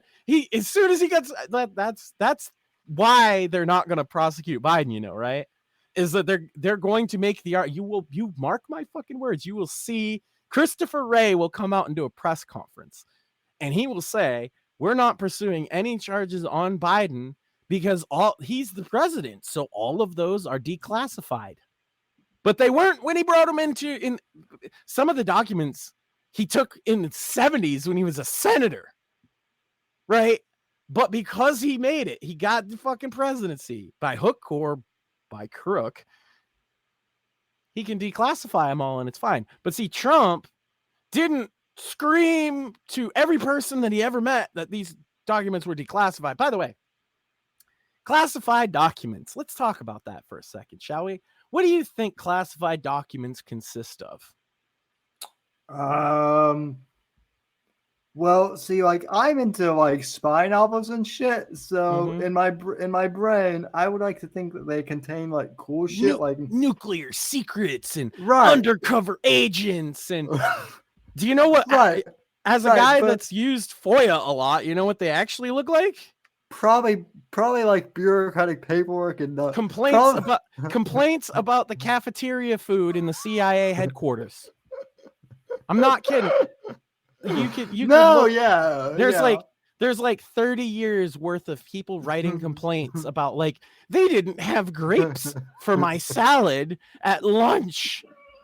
That's classified information. So no, I don't give a fuck about this classification shit. You classify Karen complaining at the fucking CIA lunchroom. Give me a fucking break about classified documents. Oh, yeah. Well, yeah, like. Do you know that the joke is, like, you've heard the joke, you could indict a ham sandwich. You've heard that, especially with the Trump thing, right? Do you know what the joke is in the CIA? You can also classify a ham sandwich, and they did. Just because they could. There are 3 separate documents. That one is the recipe for a ham sandwich. They've been declassified because of FOIA requests, right? But one was the recipe to make a ham sandwich. One was a theoretical ham sandwich, right? How you would construct it in a theoretical environment. And another one was a story about a ham sandwich. These were given the highest classification that the government has. Oh. And also, we the fucking people. Let's just go there. Let's go with the most basic level of thing. I don't think anything that is not an immediate national security threat should be classified. And I don't think that they didn't have grapes at the goddamn lunch counter in the CIA headquarters is a threat to national fucking security, Karen. Man. Of course. Talk about a way. That's your tax dollars at work. Whatever you think about the Trump shit, Biden shit, whatever classified document shit, that's your tax dollars at work. They are using it to write a 33-page long fucking recipe for a ham sandwich as a joke for themselves. That cost you how many man hours? Wait, how many man hours? Hold up. 33 pages for a ham. My God, what type of fucking ham? That better be the best goddamn ham sandwich ever for 33 fucking pages. I'll tell you what. If we get enough likes, follows, and shares, I will make the CIA's ham sandwich, and we will see how good it is. What if those were the documents that Trump like supposedly stole out He's got the ham sandwich recipe tucked under his fucking shirt walking out. Yeah, or those sandwiches, they were the best sandwiches. No sandwich is better. Very good sandwiches. Like that literally makes me wonder, like, what documents like does Trump like? That does make. We're not allowed to know. He has to go to jail over them, but we're not allowed to know what they say. Give me a break. Again, we should have the right to see everything, and the Supreme Court has agreed with that. That's why FOIA exists at all. The problem is, to make a FOIA request, you got to know what you're looking for. And a FOIA request doesn't always get approved, right? And it's actually a tough process. It takes a long fucking time too. The other problem too is the Patriot Act, which, thanks George Bush, fuck you very much. for that. Yeah, the God, I was so naive when I was younger. I was one of those people. Oh well, we need the fucking Patriot Act to fight radical Islamic terrorism. Don't feel so bad. Tucker was for it too. You know what I mean? Like, it's okay to make mistakes and then figure it out later. It's fine. And I think that's the problem that the left has, and we need to stop doing that. Like, even I do that to some degree. I'm like, anybody who voted for Obama twice, I'm skeptical of. I need to kind of stop that. But yeah, we have to give people second chances because the left's entire premise is no second chances. And because the majority of our side are Christians. That is true. It's not even so much like I'm condemning myself. It's just like yeesh. It's right. It's more like one of those things. Like, now I kind of laugh. Like, hey, can you believe that I thought the Patriot Act was actually good? I was so naive. So, one of those. Nah, see, someone like you, I don't hold responsible for that because you were fucking younger. Look, I got some shit, from when I was younger that I wouldn't agree at all with now, or would not, post online or whatever. And, hey, there's one, in the early days of YouTube, and somebody will probably fucking find that. Well, we're in a beautiful place where we don't have the autistic, over-the-top giant audience that will immediately go find this. But I made a series of tapes with a friend of mine and my wife where we were just performing stupid stunts. And it was pretty fun. And among those was a winter episode where one of the things that we did was a contest of, first it was who could hold their hands in the snow the longest. Which I won. And then it was who could hold their face in the snow the longest, which my friend won. So we needed a tiebreaker, right? And so then it was whoever could sit bare-assed in the snow the longest one. And so my ass is on YouTube, and I did actually have to fight. There's a claim against it for nudity, and I actually fought it and won because I said this isn't nudity for sexuality. This is artistic purpose. And not to spoil it, but but I won because I ripped a big fart. And my friend was like, I quit. We were sitting back to back in the snow, and I was just like, I'm going to end this. Bonk! Would I post that nowadays? No. But if somebody finds it, I'll be if somebody finds it, I know where to find it. When somebody else finds it, I'll be happy to fucking play it right on the show and laugh at myself and have everybody laugh at me. Oh shoot, because Damio is probably watching this. Just kidding. He probably doesn't. That autist probably doesn't even know what Rumble is. Well, there's no clout in fucking with you, so he quit. And then fucking with me proved to be a little dangerous for him, I think. He doesn't like me at all. If there's one person that the Spurgic Samurai fears, it seems to be me, because I showed his old videos that he put up himself, which fall into the same thing. He doesn't have to be a goof forever. He was a teenager and posted some goofy shit, but he wants to live it. He wants to live it. No, it's not even just that. Some of his stuff was like harmless, like, goofy teen. Most of it was. Now with the whole samurai eye patch, yeah, that's anyway. I think it's just as stupid to me. But the difference is now he'll like dox people or like lie about people or whatever. But like it's whatever. Yeah. Look, if anybody wants to if you want to find my ass on YouTube, go ahead. You could search for hours and hours looking for this to try and find it so you can see my ass. You know what that makes you, though? Homo? Yeah. You want to go find my ass? Go for it. Go on that fucking manhunt, and I will again. I'll watch the clip and we'll do a whole reaction stream to it. Because you know what? All that shit is actually still pretty funny. I watched it not that long ago, but but would I put it online now? No, obviously. I'm But what are you surprised. gonna do? What are you gonna do? Am I gonna? Somebody's gonna confront me with it. Oh no, my ass. It's like, yeah, that's my big white ass. I'm surprised YouTube hasn't taken. I'm surprised YouTube hasn't taken it down. See, No. We got a strike, and I fought it on the grounds that it was not sexual in any way. It was an artistic thing, and YouTube agreed with me. This was a long time ago, but yeah, but we did win. Although, here's the thing. I don't have access to the actual account. Otherwise, it had been deleted a long time ago. But yeah.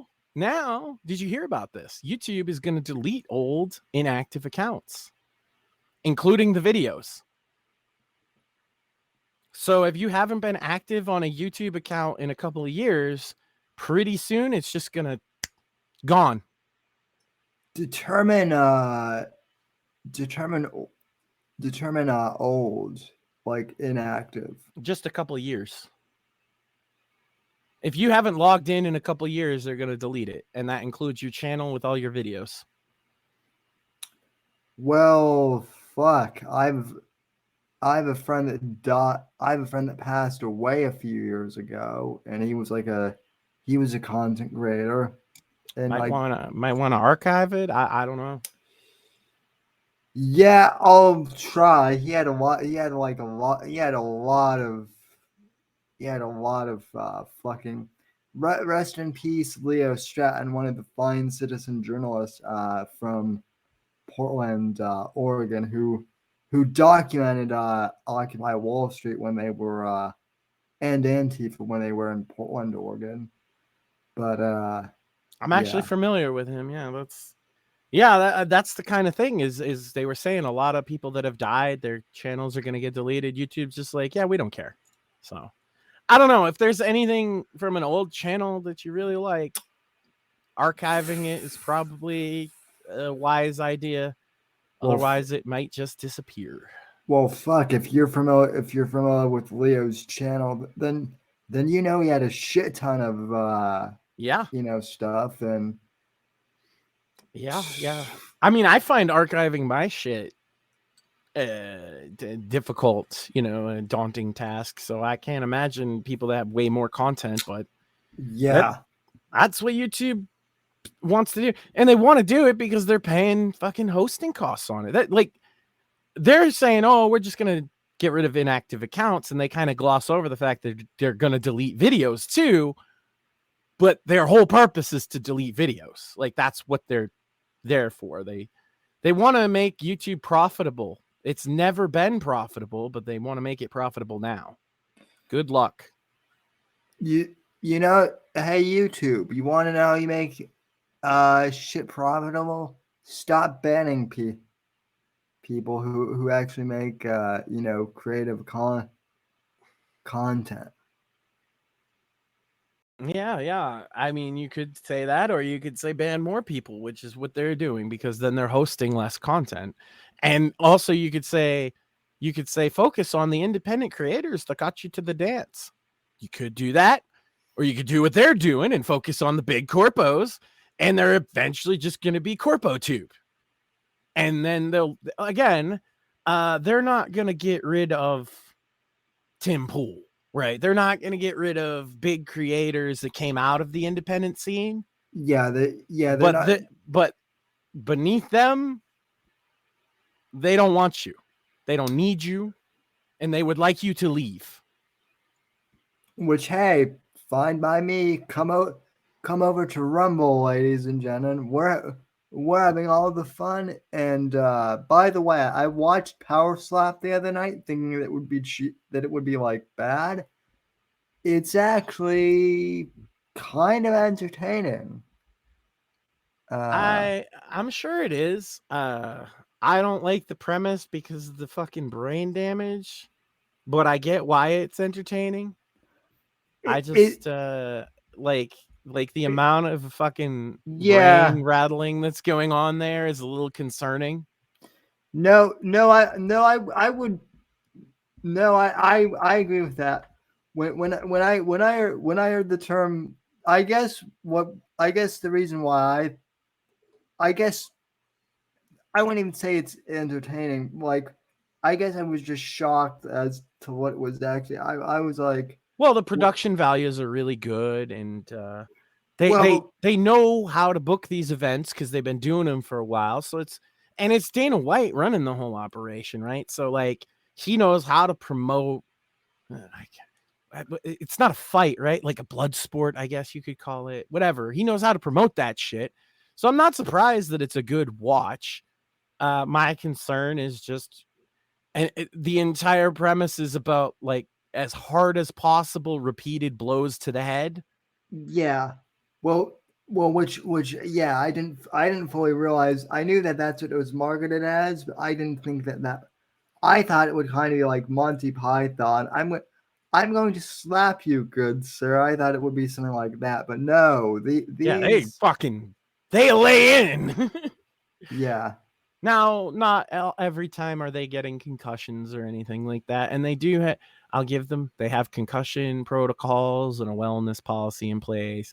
But for my own sake, look, I used to wrestle. I used to do kickboxing and boxing and stuff. And a lot of guys I know have suffered from CTE. I know a lot of veterans that have suffered from CTE. So it's just something that when something like that pops up, that's just something that concerns me is Totally. how bad long term, right? Because like one show's probably fine. Okay, a week of shows is probably fine. A couple weeks of shows is probably fine.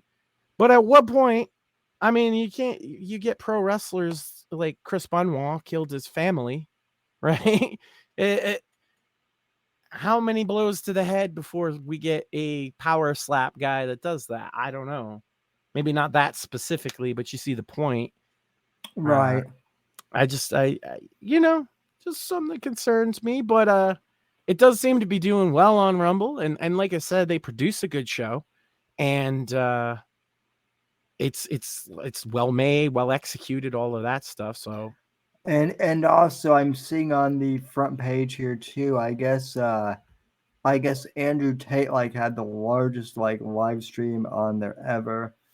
For it was something like 4 million like consecutive, not as big as merch with the 9 million view views, but I guess it was pretty huge today for them. So, and I don't necessarily know what to think of Andrew Tate, but as far as Rumble goes, good on them, I guess. hey, yeah, So I don't have to agree with the programs that they're putting on if they're doing well, right?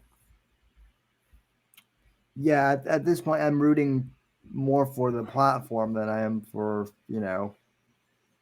There was one other thing platform wise I wanted to get in, and I don't think Rumble's a good fit necessarily for these people, but I know what is. So I think I mentioned briefly the other time Twitch new policies regarding ads. yeah. One of them is you can't be sponsored, so you can't do ad reads on your stream on Twitch at all. Another one was your logos can't take up any more than 3% of all screen real estate, which your shit would be in violation of all that. Actually, the little logo that says your name above your head on your overlay would be more than 3% of the screen real estate, to give you an idea. Oh God, yeah. So your logo has to be so fucking small it's basically indecipherable. You can't do sponsorship deals on your stream at all. They also are making mid-roll ads mandatory even for people that have Twitch Prime or whatever. And so, look, if you're a Twitch guy, go jump on Kick. They offer you a much better, or Rumble, but like Kick is a little better for gamers, and it's also a little more like Twitch. So just check out Twitch is dicking everybody around anyway. And if you're listening to this show and you're on Twitch, they're probably going to ban you. Maybe not today, but eventually you will slip up and they will ban you because they don't want you there. If you're a listener of ours, the Twitch people hate you. Yes. I could safely say that. And now also because I do know that some of our listeners stream on Twitch. And now, ladies and gentlemen, you know why I never even bothered with Twitch, because I knew that this was coming eventually. So and it just keeps getting more and more. There was actually a Twitch like admin, like a staff member from Twitch, got into like a chat argument with one of their biggest streamers yesterday about this. So it's being very public, and there's been a lot of people leaving Twitch, big name people. So yeah, Kick's taken off, Rumble's taken off, Odyssey's doing quite well for it. So there's like the YouTube monopoly, and then even the YouTube Twitch duopoly they had for a while is dead now. There's too much. And the reason it didn't die for so long was because we had shit like BitChute. And like BitChute is a great archive tool, but other than that, it's a really garbage content website. Like I upload stuff to BitChute and it just never finishes uploading ever. Yeah. I still have videos that have been processing for 5 years on BitChute. So I'm glad to know I'm not alone in that, Max. So that's why BitChute never took off. A lot of these sites, and out of all of them, I would say Rumble needs kind of the most work on the back end to modernize it, but even it is better than BitChute, like a million times better than BitChute. But it still does need some work to catch up with like Odyssey's back end. My biggest problem with Odyssey is how long it takes for me to create a stream and get a token, and I just have to sit there and wait. Yeah.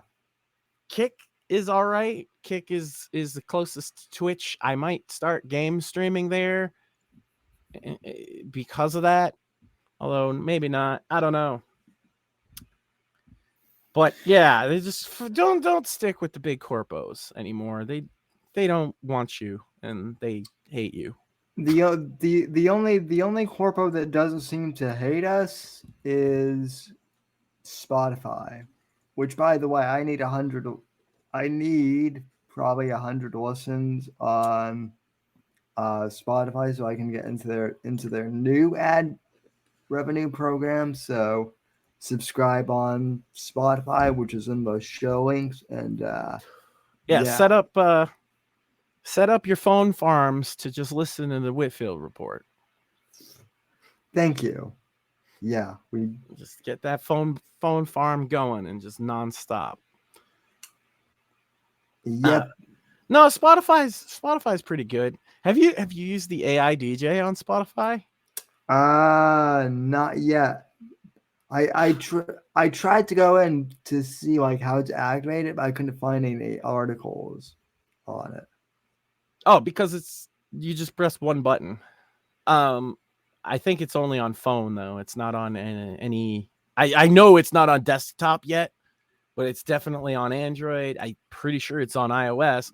And there's just a little thing, and you press AI DJ button, and he comes on, and he's like, "I'm DJ X. These are 5 songs that you've listened to a couple years ago, but you haven't listened in a while." And then it'll play 5 songs, and I'm like, I remember listening to that on Spotify. Yeah. Like it's actually more hit than miss, I find. Except that it's got kind of a little bit of corpo baked in, because every now and again it'll be like, and now we're gonna play these 5 songs that are new this week in hip hop, selected by our editors, and I'm like, skip. But when he tailors a list to me, he's really, really on point. So I highly recommend, if you use Spotify, try out the fucking AI DJ. Tell me what you think. Leave a comment, like, and subscribe. Yeah. Sorry. No, it actually you can leave comments on the episode. So it's on Spotify. So and you can also actually, if you don't already watch the show on Rumble, you can also watch the video version on Spotify as well. So There you go. But I didn't know you could actually watch the video on there. I'm probably gonna yeah, take advantage of that because I could set it up on like a fucking tablet. Anyway, I'm just rambling. yeah. No, I use Apple Music for music because I'm part of that ecosystem. But yeah, I mean, I use both apps for different things. But anyway, well, I did have a sign off video. Yes, please. So I'm just gonna DM this to you right here because it's relevant. It's Pride Month, guys. We've been talking a lot about it, and there's the artist who is happy to have his stuff promoted. Who's told me in the past you can use his stuff as long as you credit him, and his name is Tyson James, and his music is dope, especially if you're Christian into hip hop. You will find very little that's better than him. He often works with Bryson Gray. He's done work with Fagajo Blow. So if you're into the MAGA hip hop, he's a mainstay.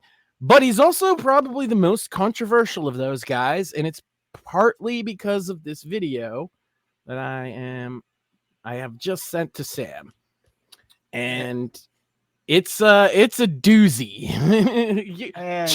Chat, you're gonna like it. You're gonna like it.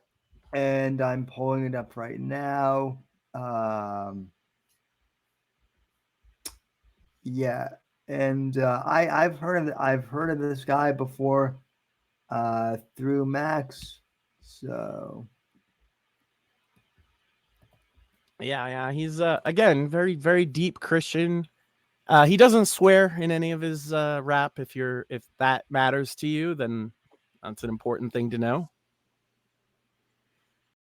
And but yet he's the most controversial rapper, I would say, in the whole world. They just did a documentary saying so on Vice. So wow, he's on Vice. Oh yeah, the others were Fagajo Blow and Bryson Gray. And as soon as they were mostly nice to those two, I knew it was a Tyson James hit piece, and it sure was. Oh God, he burned a pride flag on stage during his show. He's the worst fucking person in history. So I guess they didn't see this video either. Probably not. Well, you'll be joining him soon if you do burn a pride flag on here. So I'm starting to feel like at the beginning of the month I was like, maybe that's too much, and now halfway through I'm starting to feel it. Maybe I have to. I'm kind of there. I'm kind of there with you. Heck, real quick before we play this, to that end, I mean, they're fucking allowing trannies dressed as nuns mocking the Catholic Church to do a performance at a fucking baseball game in Los Angeles. Yeah, and they made a player apologize for saying he wasn't cool with it too. The Dodgers did.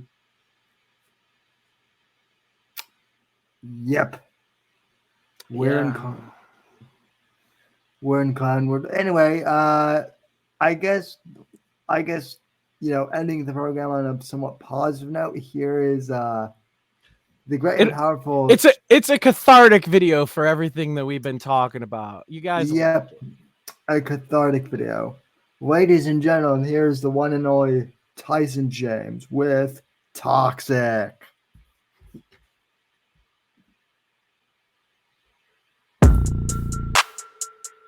Oh my gosh. He's so toxic. Look at how he talks about the LGBTQ community. How rude. Jesus would never say that. Okay, I'm on the front line, better know that. I get a lot of hate for the blowback, but I don't really care, it's a known fact. I ain't really in it for the money, I'm a cokehead. They say I'm toxic, ayy, I'm chopping this beat like Bobby Flay. You don't want beef, I'm not the place. Serve God, my boss is on display. Okay, giving everybody the truth, I'm in it to win and I ain't never giving up, ayy. You better repent and never return until you sin and how much you forgiven us. Look, so many people are gonna burn up in the flames. Are you a part of the lump, huh? You don't wanna see that dump, you don't wanna drink that cup, ayy. Green dot with the optic, ayy. Serve God, no gothic, ayy. Some of y'all off, no logic, ayy. I'ma serve God, I'm toxic, ayy. I'm toxic. They say I'm toxic, ayy. I'm toxic. I guess I'm toxic, ayy. Ain't with the LGBTQ. Y'all ain't gon' make it, believe me, you. Just face it. You will never see me lose. Serve God, I'm on top, he gon' see me through. They say I'm toxic. Ooh, I talk to the youth like Dr. Seuss. If you my God, that's not good news. If you're born a girl, you're not a dude. Okay, listen. Better believe and leave the weed smoke. You need to be woke. I'm independent, I'm in it when I said it, and I don't need to be broke. Okay, I'm living in the middle of a war, I got a gun, I don't need me cloak. People wanna see me choke, but y'all don't wanna see these smoke. Ooh. Green dot with the optic, ayy. Serve God, no gothic, ayy. Some of y'all off, no logic, ayy. I'ma serve God, I'm toxic, ayy. I'm toxic. They say I'm toxic, ayy. I'm toxic. I guess I'm toxic, ayy.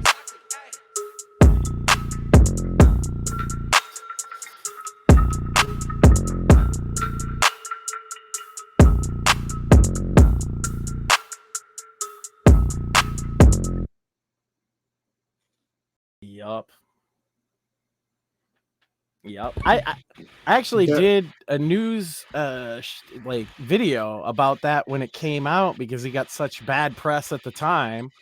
I was like the one person. That's how I got to talking to Tyson at all. I was like the one person that fucking was like, "What's wrong with this?" I would. Okay, so few first impressions. He spits bars better than Tom McDonald. Yeah. And I mean, I know you're not a hip hop guy, but he definitely does the chop thing better, which is like the fast rap. Like, yeah, he's a way better chopper than Tom McDonald. I mean, I'm not a hip hop guy, but I appreciate it when it's good. Well, I was just pointing out, like, there's a term for that. What you're talking about. That it's called chopper style rapping, which is when you rap real fast, like versus and you know what I mean. It's basically just double time. Sometimes triple. Tyson does triple time on occasion. It's hard to do. Certainly, I was never a chopper. And I mean, I've listened to a few of his music videos. I like just his style a bit better. Seems kind of. I mean, it's not clean like as far as content, but like presentation wise, it's very clean. So yeah, the bass in that particular song knocks too. You play that shit in your car, it like reverberates. It's good. Yeah, just I've got my Sony headphones, and man, am I glad I've got these cans to listen to. Usually I just use these as monitors, but they do come in handy for like listening to. These are my like professional studio fucking headsets, so same deal. Yeah, it's why I complain about a lot of people's mic audio, because it sounds so crisp and clean in my headset. So if it sounds like shit to me, it probably doesn't sound like shit to everybody. Yeah. No, I mean I fixed the I've adjusted this mic and it should sound pretty good. No, I just mean generally, like you're in a Discord and like half the people sound like they're it's like, I have $400 headphones, dude. Well, could you get a $20 microphone, please? Just well, part of that is Discord has like such shitty audio processing too. Don't get me started on voice chat and Discord. Oh my god. That's true. But we've run into all kinds of problems with Gilded here and there, but like it's still better. Yeah. The only thing is that like Gilded needs to fix their iPhone app, because I can't use the Android too. I have a problem where like I can't use the VC and Gilded if I have my AirPods in, because like it'll like the other day when you and Shmuley and I think it was Agent Dip were all in the voice chat, I tried to join, but I was in a coffee shop, so I couldn't hear you at all. I don't know if you guys could hear me, but I don't remember. but I was like, okay, well, I'm just gonna hang up because I can hear them and I don't know if they can hear me. So what's the point?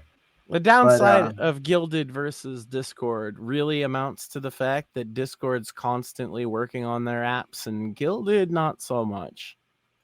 But yeah, I'm banned on Discord, so I'm on like my third or maybe even my fourth account now on Discord. I can't. I would never ban Evade. No. Well, hey, listen, I've never been evaded on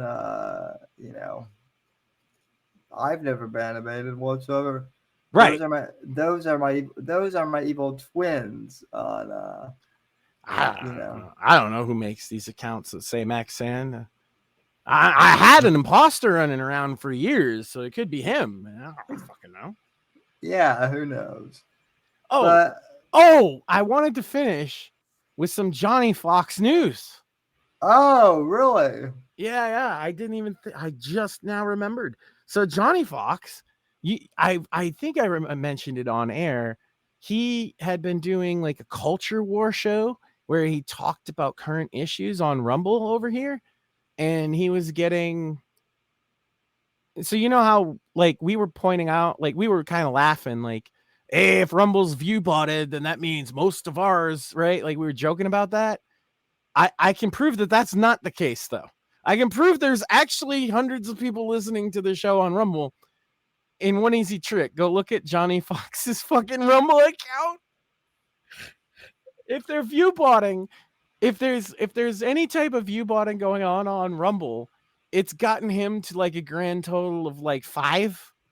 So I don't know about that. And okay. He gave up on that because of the low view numbers, and also because I made a tweet directing people to it so they could see, which is weird because he wants to be famous. But just type in Johnny Fox. He'll come up like first.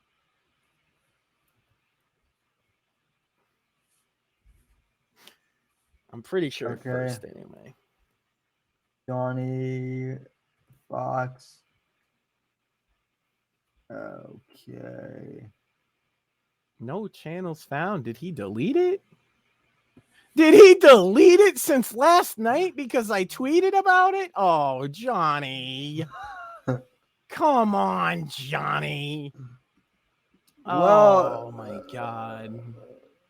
No, okay. I found it. It's Johnny Fox Show. I'll actually... Oh, hang on. I misspelled Johnny. That's why.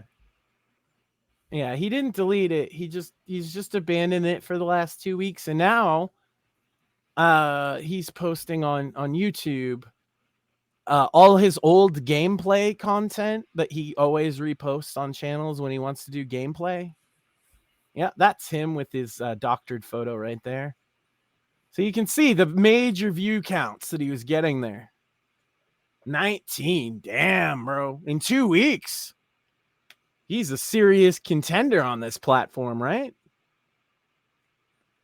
That's Mersh tier. I love how he has like his default like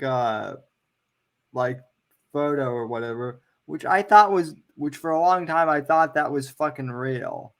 But then he has like this Fox like avatar thing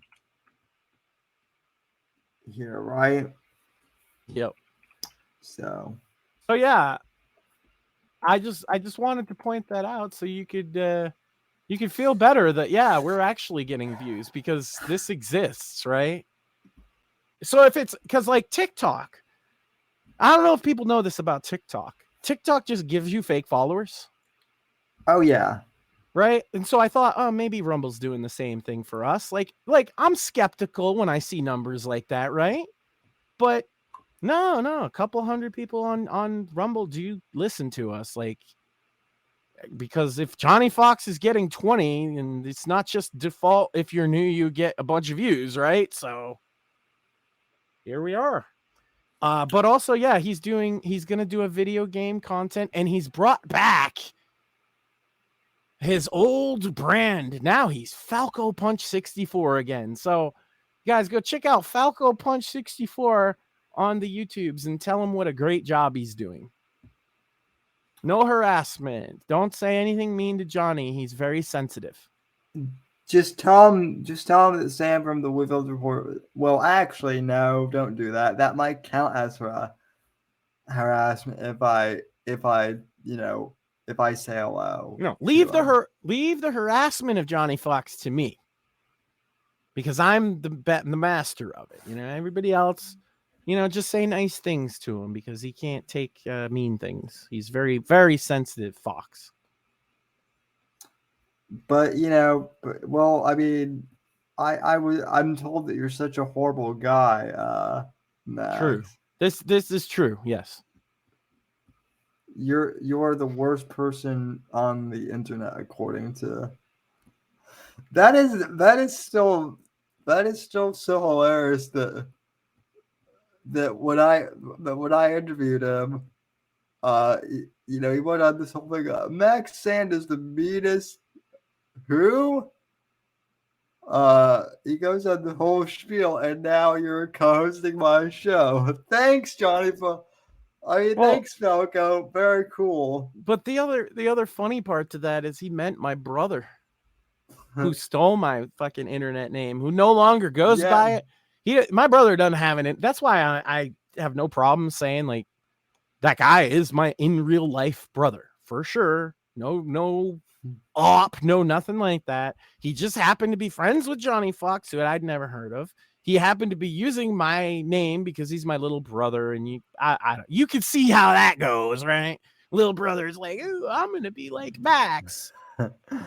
Yeah. So yeah, totally.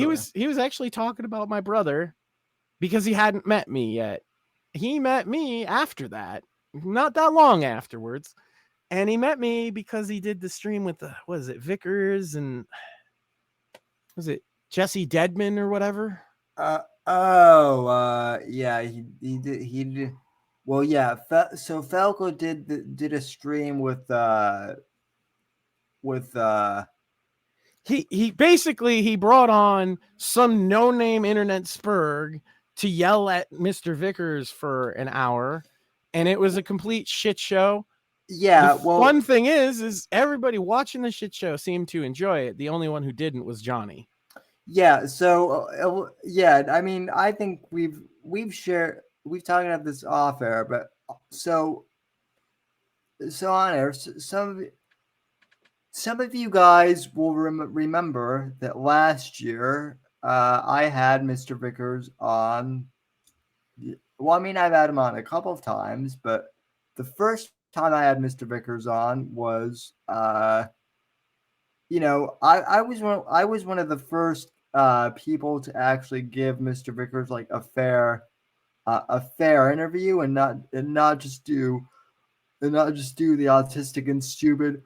But your daughter fucked Ethan Ralph, and that makes you a bad dad.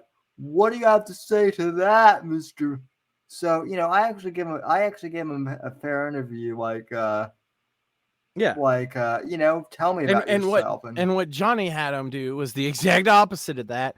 He went and found like the dirtiest guy who did nothing but exactly what you just said. Oh, you're a bad father and you're a pedophile and all this other fucking shit they say at the guy. And I think everybody learned a lesson. Mr. Vickers learned not to even engage with shit like that because he doesn't anymore. The other guy there, Deadman, learned that getting that kind of attention isn't something he wants because he got doxxed. And then Johnny learned not to fuck with me because I came in after the fact. I was just going to do a joke. I have talked about this. Obviously, I have multiple streams on Johnny Fox, right? And I was actually going back and watching some of the older ones today because it's basically been a year. And I even forget half the shit that happened. Like when he threatened to sue me, like when he doxed me on his stupid website, like when he said he worked for Penguin Publishing. And so I called Penguin Publishing and they were like, we've never heard of this guy and we would like him to stop saying that. So please talk to the legal department, which I did, by the way. I sent to them everything I had. I talked to them because this guy's claiming to represent your company officially. Because he also said that he was no longer in charge of his website and that Penguin Publishing had taken it over. And they were like, yeah, we're not responsible for whatever this person says. And again, the phone call that I made to them, you can watch that video over on Odyssey. I still have it up. I called Penguin Publishing and Johnny Fox was a liar, right? And he's still mad about that. But hey, he's over there at Falco Punch 64 on YouTube. You guys go check it out. He's got some really dank content. Like he's released the same Pokemon Let's Play that he's put on 60 different fucking YouTube channels before that he recorded like 10 years ago on an emulator because he's poor and can't afford to play any games that aren't emulated or pirated or modern because he can't afford a computer that can run modern fucking games, but he wants to be a game streamer. I could go on about Johnny Fox, but we should get the fuck on out of here. We've wasted enough of these good people's time with our wonderful musings. Well, hey, no, laughing at John. I will say this for Johnny. He is, I guess, as far as like, I guess locales goes, he's pretty harmless, and it is a nice kind of like, I guess, palate cleanser after all the. He's only harmless when you compare him to Ethan Ralph. When you compare him by himself, he's a serial scammer. He's faked his own suicide. He sends inappropriate messages, including dick pics to women unsolicited. He's doxed me. He called my brother a pedophile for no reason. He's not harmless. He's not harmless at all. He's just not Ethan Ralph. Yeah, he's just, okay. So he's not Ethan Ralph or on Owen Benjamin. That's he could be Owen Benjamin. If he put in the work, he could be Owen Benjamin, I think. Oh boy. Okay. But he's not, he doesn't have the fucking backbone to be Ethan Ralph. And look, you say a lot of things about Ethan Ralph, but the man doesn't lack a spine. He just lacks a brain because his spine gets him into a lot of these fucking problems. Johnny doesn't have a spine at all. That's why whenever he's confronted with the things he's done wrong, he immediately deletes his whole internet presence, waits a week, and then starts a new channel like everybody will forget. And that's why it's my constant crusade to remind people of who he is. And I have a lot of fun doing it. Actually, you mentioned, yes, Sam is officially part of the Right to Offend Media team. And of course, one of the other things going on with Right to Offend Media, cringing over coffee. I know people have been like, it's been months, max. And it's like, yeah, the thing about cringing over coffee is, it takes time to make the coffee, right? I got to let Johnny Fox have some rope so he can go hang himself with it, figuratively, of course. I don't want anything bad to happen to Johnny Fox because he's too fucking funny, right? But I mean, if you just leave him alone long enough, he will do something stupid. So that's what I've been doing with him. Dave Grady has been on kind of a weird tip lately. I could do a show about it, but it wouldn't be all that interesting. There'd be a few good videos, but and then maybe I could get Dave to come in and yell at me again. That's always fun. Like when he threatened to beat me up or whatever. But so I don't really have anything with that. So what I'm asking, do we have any more internet scumbags? Is there anybody out there that's an obscure YouTube channel that you know about? I mean, you, listener, dear viewer, dear listener, that you know about this small YouTube channel that's clearly a fucking locale but nobody covers? Send me a message on Twitter. I know that Morpheus is going to say DSP, and yes, you're right. Everybody covers DSP. Though. Yeah, I don't. Yeah, I don't cover big guys like that. I mean, he's big in stature as well as he's known as a little cow. I cover Dave Grady, who nobody's ever heard of. I cover Dice Golden, and like, if you think DSP is funny, then you've never seen Dice Golden. Because Dice Golden will literally bite a chunk out of his hand for real to make his videos have blood in them.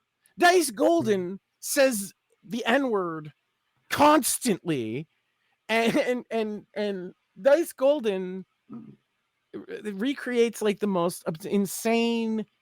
I've never seen anything like it. So if you think DSP is funny, go check out Cringing Over Coffee. I got a lot for you. This reminds me of what iTunes used to do back in the day with music curation, because they used to have if you listen to XYZ band, then you'll also like this band, and that's what I'm picturing. If you like DSP, you'll also like Dice Golden. If you like, I don't think a lot of people that like DSP would, though, because Dice Golden falls more under the horror cow banner, because this shit is so off the wall and so insane. Like, you've seen enough of it to know what I mean. You watch a Dice Golden video and it feels like you're going crazy. Yeah. It feels more like a Wayne Lambright video. In sense. It's just like, wow, what the fuck am I even watching? And he even gets like the ambient sounds and camera angles of a madman. It's actually really good. It's just so out there. But yeah, I will be Cringing Over Coffee is gonna have a return this summer, probably when I get back from camping in a couple weeks. And I'm gonna have to take some new tactics and look for some new cows, because like I say, all mine are kind of being boring now. I mean, Johnny Fox, he pops his head up, and I could do a show every time he pops his head up, but then he'll pop his head back down.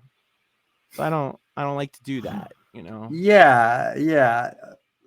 Listen, quantity does not always equal quality. Right. And that is what I go for with Cringing Over Coffee. I actually put a lot of effort into each and every show. And I have in as long back as 2017. And you would think that's what, 6 years? And I think in total there's like 50 episodes. Because it's not, I can't make the cringe happen. I did when I first started on Streamy. What I used to do was watch like just cringe random videos on YouTube, like my 600-pound life and stuff like that. But I think that's too low either. That's what Johnny Fox does now, right? I'm beyond that, because I didn't even find all that fun. It was just content, right? So those early episodes can be a bit rough, but the later episodes, the last couple of years, every single one, I only do an episode if I have enough content. And so for sure, just a spoiler, I'm getting very close to having enough content for a particular subject, but y'all might have to wait a bit. But the grand return of the Cringe Coffee House could be soon. So, and that is pretty much what's happening at Right to Offend Media. We got a couple projects in the background, and Sam's show, you know, which has been the sole focus of myself and Shmuley, and even some of the other guys like F Slur and Dalek and some of them. And even Agent Dip has been helpful. Everybody's kind of been trying to push this as far as we can, because we think Sam is a great host and it's a great format. And again, gives me a chance to sit here and fucking shit post with you. Yeah, which, you know, I really appreciate all you guys, and I also really appreciate, you know, the audience too, and the 60 listeners that we have. You know, So thanks everyone for tuning in. And don't let the trannies get you down too much, because it is Father's Day, and that might not mean a lot of things to these freaks, but Father's Day still means something to most Americans still. Means something to me, right? I'm a dad, and I do think it's real important.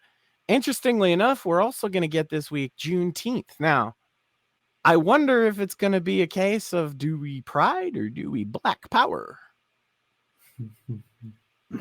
Because I got no problem with Juneteenth being a national holiday. Actually, I think neither do I. That is probably the one thing Biden did that I can't even have a complaint about, because it should be a federal holiday. Now, how they fucking celebrated, that's up to them, whatever.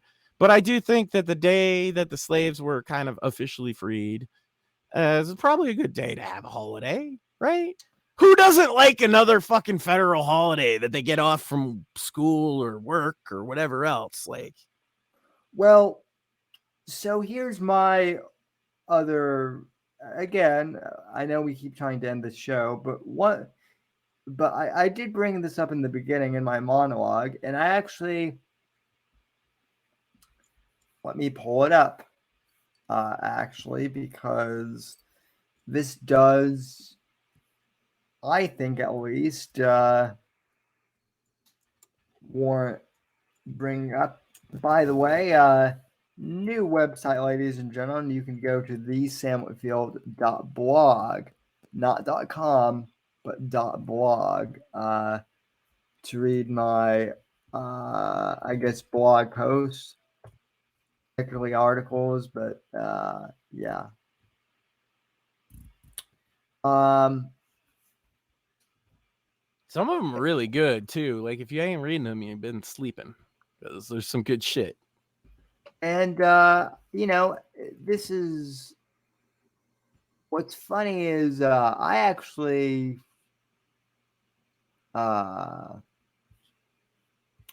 let me pull this up. Let me put this up on screen here. All right. So I actually, at the beginning of the month, ladies and gentlemen, this show was not, this show was kind of spur of the moment this week, believe it or not. At the beginning of the month, ladies and gentlemen, I actually wrote an article about Pride Month, in which I basically stated how it's a corporate month. One of the points I made here, though, that I wanted to read, is, do we really need a whole entire month for this thing? Why not just do a week? Why not a day? Or a day. And have it be, you could call, since they say, oh, well, it's because of the Stonewall riots. All right, have it, the day that happened, right? And call it Stonewall Day or Pride Day or whatever, and make it a federal holiday. I'd be okay with that. But Pride Month? Oh, man, I was sick of it on day 2. Well, no, I was sick of it before it started, to be honest with you. Yeah. And it, yeah. And, yeah. So if you want to read my column on Pride Month, I wrote on, June 5th. So 10 days ago, approximately, I published this. Not thinking I would ever need to, bring it up again. Yeah. This is my take on Pride. So anyway, well, Max, I think we, I just want to know where Shame Month is. I think we need Shame Month. Can we make July Shame Month on the show? And just and just shame everybody for all their like flaws and degeneracy. Well, that's August. Fair. August. Well, for a while, August always went back to school month, so it was like, oh shit, summer's over. Ah, fuck. Time, it was kind of like shame. Summer was over, so. But no, July is American Pride Month, motherfuckers. It's gonna be 4th of July all month long on this show. So, Well, that's good because I'm gonna miss the actual 4th of July week because I'm gonna be in the woods with my boy and my wife. I camping. will. I Okay. probably will too. Actually, I'll probably be up with my family at their cabin. But I will have an announcement to make on next week's show. Or no, actually, probably on Friday's show if we do one.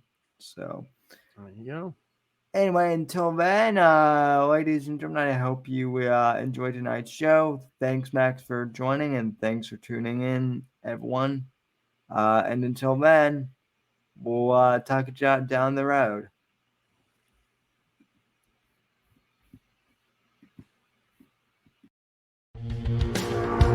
Thanks for listening to The Whitfield Report on the NGC Network.